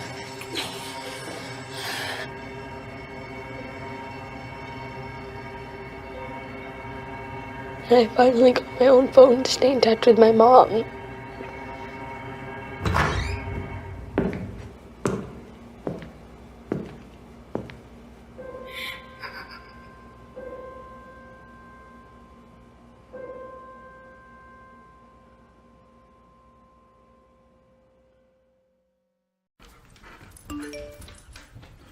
Trisha's having a sleepover tonight. Can I go? I wonder about Lucy's friends. What should I say? I know you're only 10, but one of these days a friend will offer you a drink. And alcohol at your age can lead to so many things. None of them good. So can I go to the sleepover? Lucy, I want you to promise me I something. finished my homework. bigger promise. If there's any drinking, I want you to say, "No thanks, not my thing." Mom. I promise you, your real friends won't care. Deal? Sure. Really? I promise, Mom. They really do hear you. Did you pack your toothbrush? For tips on how to start the talk, visit underagedrinking.samhsa.gov. A public service message from the Substance Abuse and Mental Health Services Administration.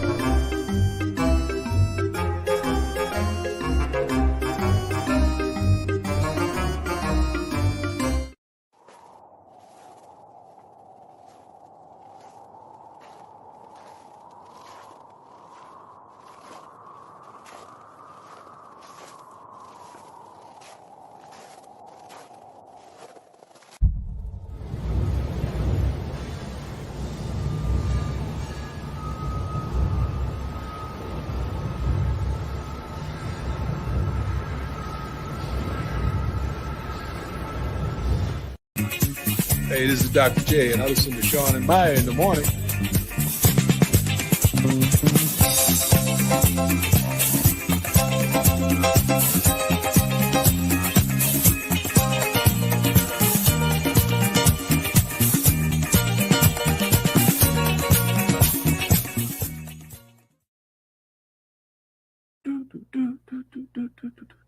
Welcome back to Second City Sports and the hashtag Bears Victory Monday. Right here, you're locked and loaded on Sports Zone Chicago. I'm Sid. That's Lakina. You can follow yours truly on the Twitter, X, and the IG at SidKid80. Once again, it's SidKid80. That's SIDKID80. That's SIDKID80. You follow my Kenny McGee on the Twitter, X, again, IG. This is our last break of the show for today. So, if you have any last minute questions or comments or any of the subjects there we have discussed today thus far in our going into our rapid fire segment, you can hit us up at Sports Zone Chicago's Facebook page or at Sports Zone Chicago on YouTube. Type in those questions or comments in the comment section. Lakina will get the up on the screen for you. All right, so going into the NCAA football for this weekend, my goodness, I mean, Texas still sent a message. Boy, did they send a message in their annual Red River rivalry against Oklahoma, and they just dominated. Probably one of the more I've not seen a performance by either team in this respect. I mean, 34-3, no trouble there. Quinn Ewers, a little bit rusty in his first game back, but they were able to he threw for 199 yards and a couple of downs. It was really the defense for Texas that kind of got it going there. I think this is one of the more lopsided victories in this rivalry I think about a decade. So yeah, I think Texas sent in the message that I guess they are back. Quintavious Wisner had 118 rushing yards and a touchdown there, but it was really the defense for Texas that kind of got it going. Poor Michael Hopkins Jr. He's only a freshman, by the way, so hopefully, I'm sure he'll learn from this experience. But it was all Texas all the time in that game.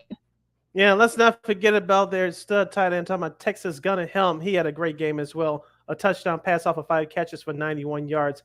Oklahoma may not be ready for prime time just yet. I know that they got dominated by Tennessee at home a couple weeks ago, and now they suffered their second loss within, I believe, in a 3-week span. So maybe it says two things. One, that Oklahoma may not be ready for prime time yet. And number two, Texas, as you just mentioned, may be that team that others should fear in college football this year. Absolutely. So dominant performance by them, and a pretty interesting result that happened in the end of that Ohio State Oregon game up in Eugene. I had this game going on my little multi-view there, and it was back and forth for a little bit. And I said that it could come down to whoever has the ball last. I said that too.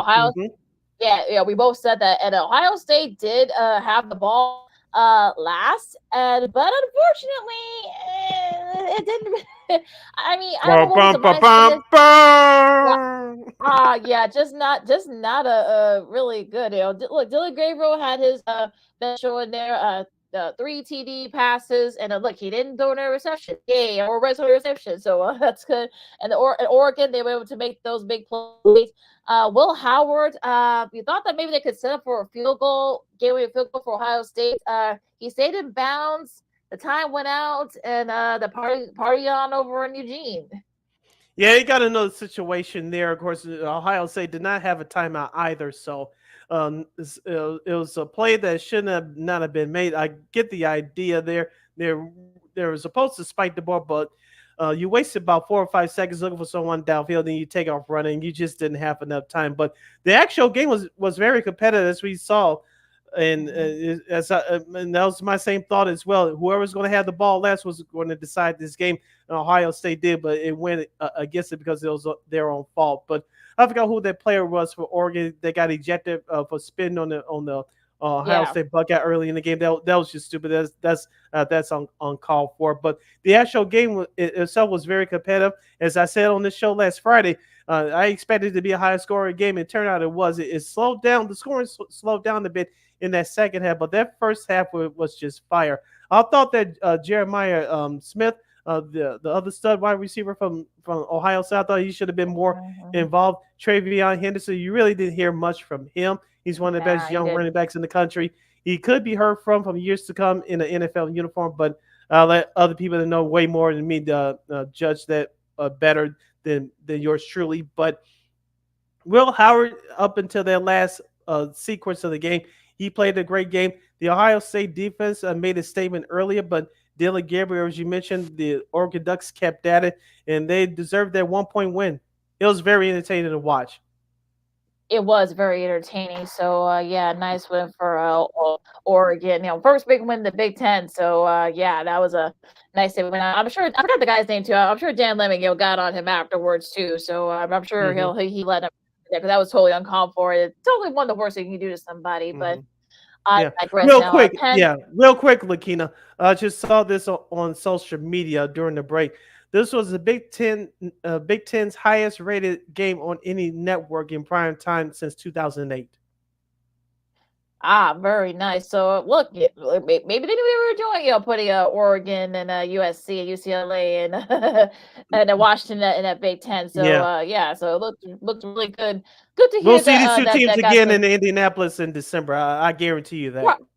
Probably. Well, you know what? This other team may have something to say about that. Penn State, they came back and beat USC 33-30 in overtime. Now, Drew Aller had 3 interceptions, but the good news is the defense got them out of it because they held USC to field goals. And if only USC had just converted one of those interceptions to an actual TD, they always score like 3 field goals from those 3 receptions.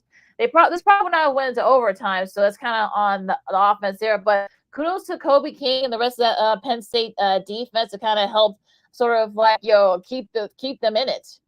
Yeah, as we talked about last week, Lakina, when the Penn State defeated Illinois by 2 touchdowns, their defense was one of the best in the country that people didn't really talk about unless you really know inside college football. They got up to that bad start, as you mentioned in that first half last week, but they turned it on when they needed it most. On the flip side for USC, their star running back Woody Marks had a good game, 20 carries for 111 yards. But Penn State, they have some weapons too on offense. And let's not forget about their star tight end Tyler Warren. He has 17 catches for 224 yards in that big touchdown in that fourth quarter there.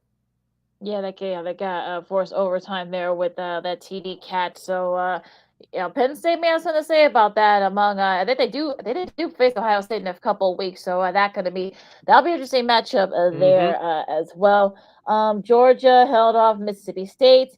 Alabama needed another bad mistake by their opponent's quarterback to they should have lost that game. Again, I digress. 27-25, they held off South Carolina. Tennessee needed overtime, but they held off Florida. LSU, they also need overtime, but they get the big win against Ole Miss.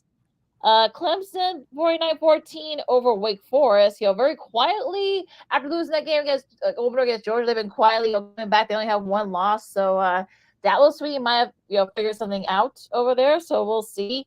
One of 11 teams that are still undefeated, Iowa State. They no trouble with West Virginia. Another team that's still undefeated, BYU. No trouble with Arizona. Boise State, no trouble with Hawaii, 28-7. K-State, look, they gave up the lead against Colorado. You thought, oh Lord, here we go again. But Avery Johnson, no, not that Avery Johnson, folks. No, not that. No, because I know people were going to make fun of him. You're talking about me passing the ball to the Admiral. Well, no, I don't even think he's from the South, really. But this Avery Johnson had a nice game-winning TD pass to Jace Brown, and they were able to get that go-ahead touchdown as they were able to beat Colorado in a great Big 12 matchup late Saturday nights. I did watch the entire game, Lakina. Colorado was missing their two big players, both wide receivers, Jimmy Horn and Travis Hunter, who got injured early in the game, but both of them did not see any action in that second half. Colorado did have their chances, but they had a bunch of penalties, holding calls, especially late. You could discuss that last play on LaJohntay Wester, whether he was interfered or not. I thought the refs got that call right. But here's the thing we talked about on the show last Friday.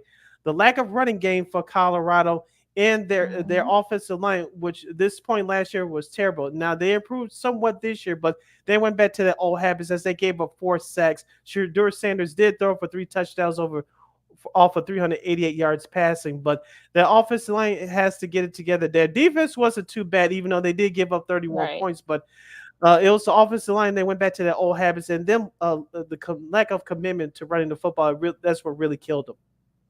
Yeah, it really did. And though shout out to K-State though. They were able to they kind of got back after Colorado to the lead, and not that first game, the first pass from that last series, they were able to get the go ahead touchdown there. So congrats to them for overcoming that. And one more note.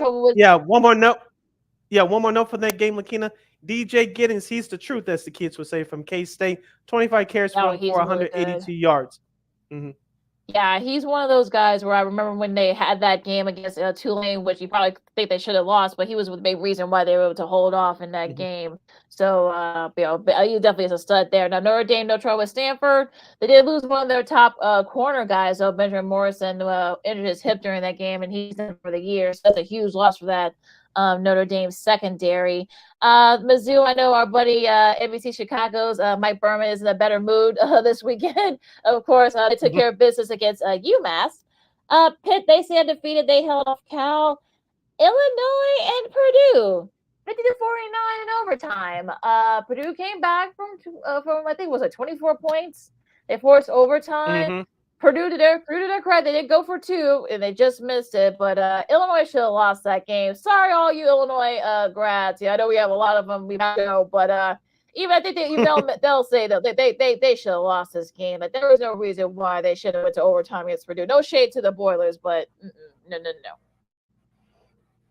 I was actually watching the baseball game, and so I turned to the game and said, okay, Illinois, at that time, the lead was 11, so I had to step out and get some food right before the Ohio State-Oregon game. I said, they're up 11. They'll figure a way to close this out. I come back looking at they were trailing, I believe, by 3 points, and they got the time field goal to go on the fourth overtime. I said, what the hell is going on here? Of course, I watched overtime. You described what they did. Do you remember hearing this or seeing this story? I'll take you back to 1993. It was Jimmy Johnson's last year of coaching the Dallas Cowboys, and this was their season where they won back-to-back Super Bowls. They had a game against Minnesota up in the old Hubert H. Humphrey Metrodome, whatever the hell it was called back then. It was a Metrodome, and the Cowboys barely won the game. Jimmy Johnson got so pissed. One of the players said on the documentary that he yelled at them so much that you would have thought that they lost the game. Now, I don't know the temperament of the Illini head coach Brett Bielema, but if I was him, I would take the page out of Jimmy Johnson's playbook. I would be riding them in practice today. The way that you played, because I guarantee you they overlooked Purdue, especially the way they played down the stretch. Oh, if you do that against Penn State or Michigan, which they'll play, I believe, this coming weekend. We'll talk about that game on Friday. But if you do that against a better team like Michigan or Penn State or Ohio State or even a Northwestern, we'll get to them in a second too. If you do that, if you pull that type of performance against a better team, you're going to get embarrassed. They're just lucky to know that Purdue, which they're in transition, their young team, that they gave that game away to Illinois. Illinois, like you said, they were lucky to win that game. They should have lost the game, to be honest with you. But hopefully Brett Billman will take a page out of Jimmy Johnson's playbook and treat this like a loss, because if you do that against a better team, you will get embarrassed. I think they did get caught looking ahead because they do have. I think they do have both Michigan. I think they also have Oregon too coming up. So they might have gotten caught with their pants down, if you will, looking ahead to those games coming up.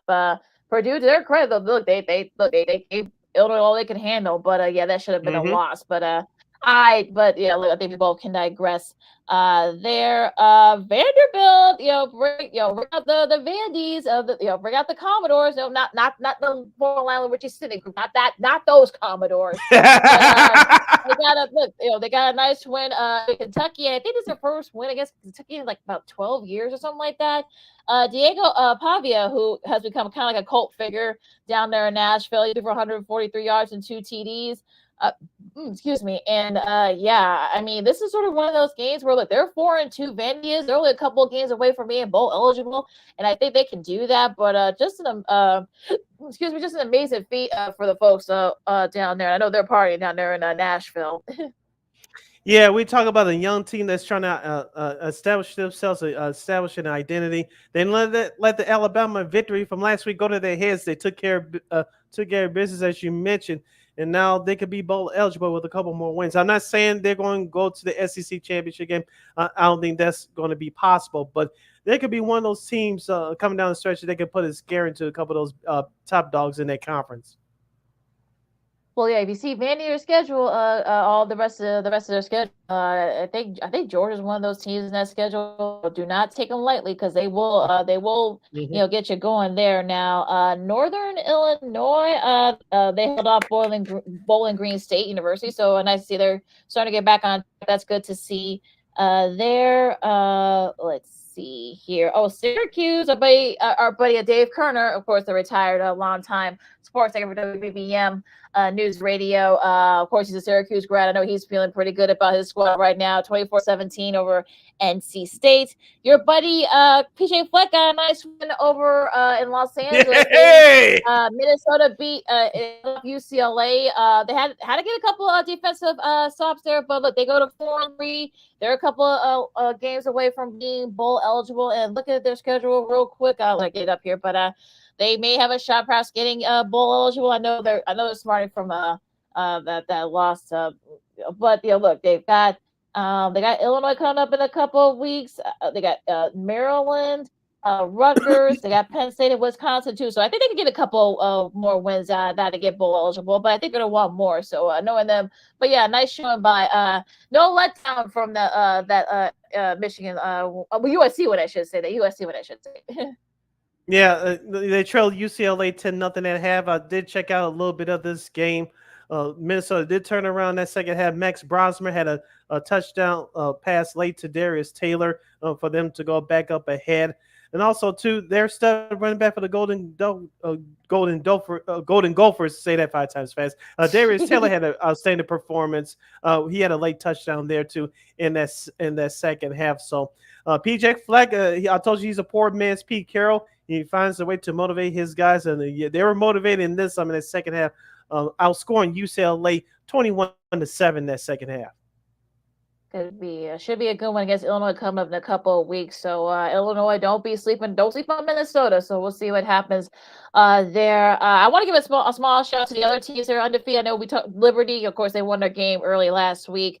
Miami, they're still undefeated. Also Indiana, but also you got 2 service academies that are still undefeated, Army and Navy, and they're both ranked. I think Army's 23, they Navy at 25. I might have that backwards, but the first time that both those teams have been ranked Yeah, going back to 1960. That was the last time that both these teams were ranked, and how both teams were defeated this going into the season. Now they do face each other in a couple of weeks for the. It's probably gonna be for the Commanders and Chief Trophy. So we'll see how both teams are by then in December. But really good showing by them. But yeah, there are still 11 teams left in college football. Yeah, I want to talk about three things real quick before we move on. The Illinois-Michigan game that can be seen on CBS on this coming Saturday from Champaign at 2:30 Chicago time. Can you guess the last time that CBS had Illinois on the air from Champaign without Googling? I'm trying to remember like in the mid-80s because I remember the big people forget the Big Ten was on CBS and for like a couple years in the 80s before ABC took over. I'm trying to think where they. It's oh gosh, I know it's been a while. I want to say sometime in the early 80s when they went to the Rose Bowl, but I don't think they may not have been on there that year. But just the answer. October of 1983. 83. Yeah, that's last. Yeah, that was the year they went to the Rose Bowl. So yeah, that sounds about right. So we'll give you credit for that. Ding, ding, ding, ding, ding, ding. Well, no, because I thought about that. I said I know Illinois. I can't remember Illinois being they're showing CBS that much during the mid '80s. I know Michigan was on there a lot. So was Iowa, Ohio State, of course. I think Minnesota also been there a couple of times on CBS. But I know it's sold out down there in Champaign. So another place is going to be rocking. And Michigan's going to be coming off a bye. So I think they probably saw that. Oh, okay. They got caught looking ahead a little bit to that game. But yeah, going to be interesting. And also, too, this game ended at 11 o'clock p.m. Chicago time last Saturday night. And that was number 13 LSU, the Tigers. They come back to win in a walk-off fashion in overtime, defeating Ole Miss, who are ranked number 9 in the country, 29-26. Lakina, I did get a chance to watch the end of that game as well. Ole Miss, they were in control for the majority of that game, but I know some people want to say, well, it was LSU. They earned their victory. I get it; they got the win on the scoreboard, but I think, in my opinion, it was more of Ole Miss giving that game away. They did. They especially did. In that fourth quarter. They did. They really did give that game away late, and I don't know what Lane Kiffin's mindset was. They were a little bit too conservative on some of those offenses. They should have put this game away. I don't know what was happening, in their mindset, but yeah, they had the game won. They just let LSU get back in it. And also to another great finish in overtime. Tennessee gets by Florida 23-17. I think you can say the same thing to a lesser extent with the Florida Gators. They were in control, especially defensively, for the majority of that game, but they just couldn't pull it out when they needed to most at the end. Tennessee, we talked about their defense, one of the top units in the country, but they got it done when they needed it most at the end. It shows you between a good team and a team that's trying to find themselves in Florida. Yeah, I think Tennessee, and they, just Josh Heupel said himself that after that Oklahoma game, they haven't been playing their best the last couple of weeks. So I think that this could kind of, maybe they can kind of reset, recharge. I think they're off this week, so hopefully they can kind of get it going there, and just kind of like rest and recharge. Hopefully they can come back and better than ever in a couple of weeks. All right, you're listening to Second City Sports on Sports Zone Chicago City. Lakina hanging out here with you. We still have a few minutes left before we close out the show for today. Let's get into the preseason basketball for a minute, Lakina. The Bulls are 1-1 in their preseason schedule. I know they're supposed to get Lonzo Ball back in time for their next game on Wednesday, but I want to ask you, what are your first impressions of this new edition of the 2024-2025 Chicago Bulls thus far through 2 games of the preseason? Yeah, again, not being able to watch them on the SKHSN. I have to be watching the YouTube and highlights. And you didn't pull out the rabbit ears? I'm not pulling out the rabbit ears, but again, like I say, thank God for YouTube. Thank God for our buddies over at CHGO for kind of keeping it and holding that down. But yeah, but look, I mean, Zach has looked good so far. Josh Gay, I know he's kind of getting back into it after suffering that injury during the Olympics. I know Kobe White didn't play the last game, and it's gonna be interesting how Lonzo Ball does. Coming back, I was just gonna be on a minutes restriction, so we'll see how he kind of fits into that system. But I mean, kind of how I expected. Like I said, I haven't watched a lot of preseason basketball for the most part, but I think it's like I said, we'll see how the Bulls do this year, because I think we're kind of don't know what to expect from them. So We'll see. They may be bad. They may be back where they were. But yeah, it's good. That's where it's gonna get kind of interesting. But it's kind of going as I expected so far. I like their rookie so far. He's been playing very well. I know you can pronounce his name better than I can, but he's shown some signs that he can play defensively, surprisingly. But he still has some work to do. We know that, and so it's going to take him time. But you mentioned Zach LaVine. He's going to be on his best behavior because the Bulls are trying to trade him. I think he's going to be fine in terms of behavioral wise, but he's got to stay injury free. If he does that, the Bulls will have an opportunity to trade him.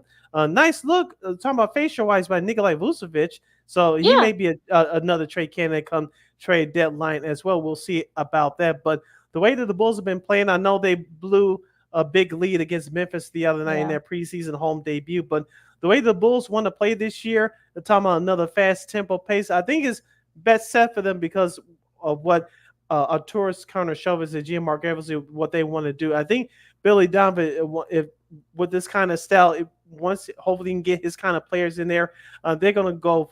They're going to have a full goal as far as what they want to do offensively. But I've been impressed so far. Yes, it is preseason, and like you said, with the Lonzo Ball coming back, as we said over the summer, we'll say it here, and I'm sure we're going to say this next week in our NBA preview Power Hour this time next Monday. Mark your calendars. That Lonzo Ball, he's not going to play back-to-backs. He's not going to play 35, 40 minutes, so you can forget that. So he's going to be on the minutes restrictions, and whatever back-to-backs they have, guarantee he's not going to play in the other game that they have on the back-to-back. So they're going to bring him on slowly. It's going to be a big year for him too, because I believe this is last year under contract with the Bulls. So there's some things on the line for him personally. So the Bulls going to have to play this carefully, and they're going to do that for the foreseeable future. They play Milwaukee on Wednesday, so we'll see what happens during this game. We'll talk more about that on Friday. Now, going to the college hardwood, they released the AP preseason men's top 25, and I'll let you get a couple guesses. Who's number one there, Sid? I saw this morning. I want to say it was Kansas. Right. Ding, ding, ding, ding, ding, ding. You got it right. And not on Google, folks. I'm not on Google. Right. Kansas got 30 of the first place votes, followed by Alabama. They got a lot of their guys back as well. UConn, we'll see how well they don't rebuild, they reload. Houston, those are your top four. Iowa State, Gonzaga, they get a first place vote. I don't know why. Duke, Baylor, number 9, North Carolina, Arizona, Auburn, Tennessee, Texas A&M, Purdue, Creighton, Arkansas, of course, now John Calipari's over there now. Indiana, we'll see how they look this year. They got a lot of their guys back. Marquette, Texas, Cincy, Florida, UCLA, Kentucky, Mark Pope's back over there. Ole Miss and Rutgers, and I believe Illinois did get a few votes in the top 25. So look, you got a lot of top guys, but of course Hunter Dixon leading the way for Kansas. It's gonna be very interesting to see. Depth shouldn't be a problem for Kansas like it was last year. They can go good like 14, 15 deep, so that won't be a problem for them this year. Alabama, they got a lot of their guys back to the Final Four last year, so we'll see if they can take that next step. And then, of course, Houston got a lot of their guys back as well. So, like I said, Purdue, no Zach Edey, but they got a lot of their guys back as well. So, yeah, I think this should be a good season for men's college hoops. I really think it's going to be the best season for them in the last few years, I think. Taking it back locally, I want to see how Illinois looks because I know they lost Terrence Shannon to the NBA. He's with the Minnesota Timberwolves system. And I want to see how they use the NIL system. I know reading a couple of things that they're supposed to be more than competitive this year. They were a second half away from getting to the Final Four last year, even though they lost big time to UConn. I want to see how Chris Collins in the Northwestern Wildcats look because I know Boo Booey's not going to be there anymore. A couple of guys are not going to be there. I want to see how they look this year. It could be another surprising year for the Wildcats up there in Evanston. So we'll see about that. So. DePaul, I'll let you worry about them more than me. You and our good friend, Mr. Kenny McReynolds. I'll let y'all two worry about them. But so far as the other schools, SIU, I know they were knocking on the door for the last couple years to get into the tournament out of the Missouri Valley. So, and of course, Loyola, they barely missed out on the tournament or the big dance last year. So I want to see how Drew Valentine and crew comes back in the Atlantic 10. Well, and I think DePaul might actually be decent this year, dare I say. I mean, of course, you got Chris Holtman there, a guy that brings a lot of experience. I think I know they've got a lot of top recruits coming in through the NIL. They actually are giving him money for NIL, so we'll see how he does. So I'm kind of excited for DePaul. We'll see how they do. Remember SIU, they got Scott Nagy's over there now. I think they promoted from within. So we'll see how he does. Veteran coach. So UIC, I know they got also a new head coach as well. So we'll see how the local teams do. Hopefully it can be a little bit better than they were last year. But yeah. They got new uniforms too. They did. Yeah, I saw them. Those look really cool. I know our buddy Jonathan Hood, who's going to be doing games for UIC once again this year. I know he's excited about those. I think I saw him wear a couple of those last week. On ESPN 1000, their YouTube page. But yeah, should be a good, like I said, should be a good season. You got 3 weeks away from college hoops starting. It's coming up quick. All right, and quickly in hockey locally, the Chicago Blackhawks are 1-1 on the year. They lost to Utah last week. They lost to Winnipeg last Friday night, but they picked up their first victory at Edmonton last Saturday night. So congratulations to the Chicago Blackhawks. They're starting to play better. Are they a playoff team? No, but I think this team is going to grow. I know they're going to have a couple other prospects come up throughout this season. So I think they'll be better than last year. But will they be a playoff team? No, but I think as far as their play and their talent, it'll be much better than it was a year ago.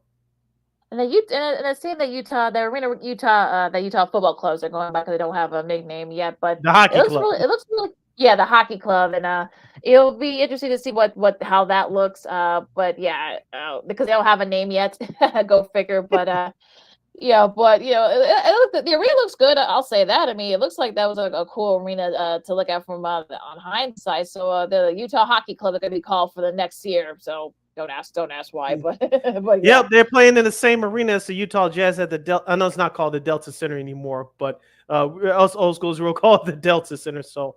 So look out for that. You're listening to Second City Sports on Chicago. Sia Lakina here, wrapping up today's show. All right, this is a special edition of Old School TV Monday. This is an easy one, Lakina. It's not what you think, but it's last night's airing of the 2024 Basketball Hall of Fame class. It was airing on NBA TV, opposite of the baseball and the Sunday Night Football. It was emceed by Ahmad Rashad, formerly of Inside Stuff. He still looks good for his age at 71. Bald just like yours, surely, but he has a better and bigger beard than I do, obviously. So he looked good last night. He's been emceeing that Hall of Fame ceremonies for years. Well, of course, many inductees that were inducted last night, including Chauncey Billups, Doug Collins, of course, Bo Ryan, Michael Cooper, the Cooper Loop. For those of you old schools, you know what I'm talking about. And plus, Michelle Timms, I remember her in the early years of the WNBA, the Australian. She got inducted last night. Charles Smith, no, not the former NBA player, but the high school coach from Louisiana, the most wins of all time in the state of Louisiana in high school basketball. He got inducted last night. So I know you said you caught a couple of speeches last night. What were your thoughts? Yeah, I really liked it. I saw Coach Davis's speech, and like I said, his dad was a preacher, so of course, you kind of miss his calling there. And I think one of the reasons why, he's one of the winningest coaches in high school history in Louisiana. He's actually still doing that too. They're going to be starting their season in a couple of weeks, and look, you kind of see why. I mean, very engaging, very. Stern but fair. So you can kind of tell that, kind of went to last night. And Joe Dumars actually presented him. He's actually from that area. They've actually known each other for a while. So that was a really cool moment there. I saw a little bit. I didn't watch all, but I saw a little bit of because it was a long speech. I think Vince Carter's speech was like about 30 minutes almost. Yes, it was. Yes, it was. Yeah. So I saw a little bit out. I'll finish watching that later this week. But it was a really great speech. Chauncey Billups, he put his little glasses on when he mentioned Detroit. That was just hilarious. And he actually went Colorado, of course. I think he still holds the record for most scoring points at Colorado. So kind of put them on the map. There, I remember that back in the late 90s. So really great showing there. Simone Augustus who another Louisiana person, of course. She epitomized the she used a lot of Erica Badu quotes, but again, it sort of like kind of fits into what she was talking about. Michelle Timms loved her growing. I remember seeing her in the national squad in the Olympics. Of course, in the early days, like you said, the WNBA, she was great. I know that she made a nice little shout out to her daughter because I know her daughter was really young. She was really young when she had her daughter. So, and she understood. I'm glad her daughter understood the kind of sacrifice that she made to make a better life for her because she was a single mom for a while. But look good to see that she's getting her flowers too. Michael Cooper. I mean, for years, I know Magic Johnson and James Worthy and Pat Riley have been saying that this guy should be. I know they've been live for the last 15 years. That he should be in the Hall of Fame. Glad he finally is getting his flowers. So so it was good to hear. Good to hear he's getting his flowers. To Bo Ryan, I think still very soft spoken. Of course, they led Wisconsin to the Final Four. Of course, for most recent 2015. Of course, they lost to Duke to national championship game. They beat Cat and Kentucky that year. And of course, they lost to Duke in the national championship game that year. But a really, really, like I said, I saw some of the speeches, but yeah, some really great speeches. And of course, shout out to Mr. Amal Rashad because NBA Inside Stuff is in the Hall of Fame. They won the media award for I forgot what the award was, but yeah, kind of like breaking the ground for like NBA media and basketball. Because if you remember, my buddy Krista Ledlow, who works at NBA TV, I know she kind of took a step back to raise her two sons. But the ring is, of course, they're now Hall of Famers. So a really great ceremony. If you guys get a chance to watch it, I'm sure NBA TV will re-air it, and I'm sure it's going to be on YouTube. You can watch the speech on YouTube as well. Yeah, it's about a 2.5 hour special, or as far as all the speeches are concerned. So go to the NBA YouTube, the official NBA YouTube channel, and all the speeches from last night are on there. And I want to talk about Doug Collins real quickly. And of course, he was Michael Jordan's third head coach in Chicago. Of course, Kevin Lockery did it for his rookie year. Stan Albeck in his second year when he broke his foot. And of course, Doug Collins came in there in his third year. Talking about Jordan's third year, 86-87 season. But Doug Collins talked about the basketball being an 8 pound of a rock of air. Air. Object of air. All expenses paid, travel had him travel all around the world, and he used the basketball as a prop. Of course, he did mention Jerry Krause in his speech, which but he didn't thank him in the beginning, but he did mention Jerry Krause in his speech, and he talked about how he got the job. And of course, if you remember the Last Dance documentary, he talked about how Michael Jordan gave him a cup of water to wipe the powder of gum off his mouth when they beat the Knicks in November of '86 for his first game of the year, and Jordan went off with 50 points. He told that story. And I don't know if you saw this, Lakina. I'm sure you did. Guess who was one of the two presenters for Doug Collins? He made an appearance in public, but you won't make an appearance for your baseball team. Jerry Reinsdorf, that's right. Yes. Now he did not talk, but yeah, he was a presenter for Doug Collins. And if you know the story, before what's his face, Vinny Del Negro, I should say, got the job before Tom Thibodeau did a couple years later. Guess who was up for that job?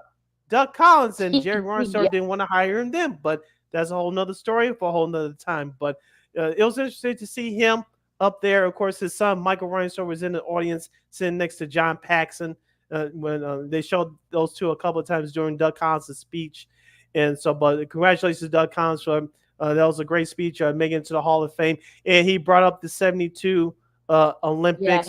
We won't get into it here, but watch the speech on YouTube, and he'll clear up some things for the final time from his perspective. And they didn't have the speech for the Inside Stuff people. I did see a picture on social media, not to turn negative on the moment, but where was Julie Moran? Because remember, she was the original host of Inside Stuff for the first season. And after that, it was Real Bay, followed by Summer Sanders. Of course, you talked about Kristen Ledlow as well. We interviewed her on the Dean Davis show years ago as well. And she was there. Of course, Grant Hill was there as well. So only person that was missing from that picture was Julie Moran. I don't know what the situation was, so I cannot comment on that. But it was nice to see the rest of the crew from Inside Stuff. Of course, now they're officially in the Hall of Fame. Yeah, they're all Hall of Famers. Well, Grant Hill's in the Hall of Fame again. So, but also too, Jerry West, of course. This is, I think, the third time. Of Yeah, course, his son did a his great job son, last night. Tommy. Yeah. Yeah, he did. He actually said some funny stories as well. He missed his. Like, I always say this, when I see folks speeches, I can kind of tell that they could have went to stand-up comedy. He probably could have gone to stand-up comedy because he actually shares some pretty funny stories about his dad. I think he still works for the Lakers organization in some capacity, I believe. I believe, correct me if I'm wrong, Sid, but yeah, he works in the basketball circles as well. But like you said, great speeches. It's always usually. I'm glad that, because I remember back in the day they didn't show the Basketball Hall of Fame. I think they started doing that, I think, right around like the late 90s, early 2000s. Yeah, exactly. Mm-hmm. Yep. So, because we did get to see, like, Michael Jordan's speech, Scottie Pippen, Karl Malone, John Stockton, Chris Mullin. We saw those speeches. I'm glad in recent years, we just see what happens after, the NBA TV, after, are we going to have to go to Amazon to watch it? Okay, but that's a different story, a different time. But Vince Carter actually is going to be joining the crew over at Inside the NBA for their last year on TNT coming up this season. So he's going to be doing a lot more TV. We'll see if he goes to maybe NBC or maybe to Amazon once that all this is over with. But good to see that he's getting better in the media department. But it makes you feel old, sick. I remember watching most of those folks in college. So it makes you feel old. You're congrats, but like, good God, I'm feeling old now. My goodness. Yeah. And one more thing, because I know we're running up against it. One more thing from last night's programming. Michael Cooper took a friendly dig at Michael Jordan. He said, "I'm just paraphrasing here. I have something against Michael that I forgot the exact words. I was just paraphrasing. I'm beating him in something that he cannot claim." Michael Jordan said he got cut from his high school basketball team once. I got cut from my high school basketball team twice, and everybody started laughing. Yeah, it was true. I think he did share that story. I think at the height of Lakers dynasty back in the 80s, he did say, he would I think I remember Magic saying that he would tell it to everybody who would listen. That, hey, I got cut from my high school basketball team twice. But look, I'm glad he's getting this. I'm glad he's getting this flowers. And look, he's been. It was long overdue for him. I know he won a couple of WNBA titles. With the Sparks, I think with Lisa Leslie, and I think that last one, I think with she was one of his presenters last night too. Yeah. Oh, well, that's good though. Good to see. Yeah, I didn't see his speech, but yeah, good to see. I'll try to watch that speech before the week is out. But speaking of WNBA playoffs, the Liberty beat the Lynx, and now they're tied at 1, and they play, I believe, Wednesday. They play tomorrow. And of course, that game will be on ESPN. Incidentally, though, they have not showed the ratings for this series so far. So I'm wondering, have the ratings not been very good for various reasons? Again, you got a big market team in there, so it may not be enough, but we'll see. Yeah, but you got Sabrina Ionescu, of course. You got Brianna Stewart, of course. She was helped lead the Liberty to evening that series. But most folks don't know who the Minnesota Lynx are, and I'm not being funny, but most people don't know who they are, and I think that's on the marketing people. I'm sure to see, like, the ratings and such. You have the New York Liberty, but like you said, most people don't know who the Lynx are. And again, no Caitlin Clark, no Angel Reese, no Asia Wilson. You're not gonna get the ratings, folks. Sorry. Yep. All right, so that's our salute to Old School TV Mondays, the 2024 Basketball Hall of Fame class, including the TV show Inside Stuff. All right, Lakina, take us home. You follow my Keita McGee on the Twitter, X, and the IG. You can follow your Shirley Sydney Brown on the Twitter, X, and the IG at SidKid80. Once again, at SidKid80, that's SIDKID80, SIDKID80. Be sure to download the Sports Zone Chicago app, wherever you get your apps. Follow Sports Zone Chicago on all social media platforms. Please subscribe to our podcast. We're located at War Media Podcast. That's WARR Media, PODCASTS. We are located on all podcast platforms, including the iHeartRadio app. And while you're at it, give War Media a follow at WARR Media on all social media platforms. And thank you very much in advance for your support. Like, share, subscribe, and tell your friends. Be sure to catch Second City Sports live and in living color every Monday, every Friday from noon to 2 p.m. Central Standard Time, right here on Sports Zone Chicago. One more again, as the kids would say. Be sure to catch Second City Sports live in the living color every Monday, every Friday from noon to 2 p.m. Central Standard Time, right here on Sports Zone Chicago. And once the feed's back up, you can get Sports on Chicago anytime, anywhere on Roku TV. Of course, once we get back up on Roku, just type in Sports on Chicago. You can catch our show, Sean and Maya, the Smoke Fellas, and a whole What's Up Cousin, a whole lot more. So hopefully we'll be back up soon on Roku TV and catch our shows, replays of our shows anytime, anywhere. And we will provide. All right, enjoy the baseball and such. I know there's gonna be some college football coming up later this week. We'll talk about some of the big matchups coming up in Week 8, and of course, no Bears game. So I guess that's a good thing. We don't have to worry about that for this. But enjoy the baseball. If you're into WNBA, tune that in as well. I know there's gonna be college hoops starting right now. An exhibition game, so check that out as well if you can. So for Sid, I'm Kansas with Second City Sports on Sports in Chicago. Stay warm out there, folks, and we'll see you guys Friday. And that's the inside stuff. Holla!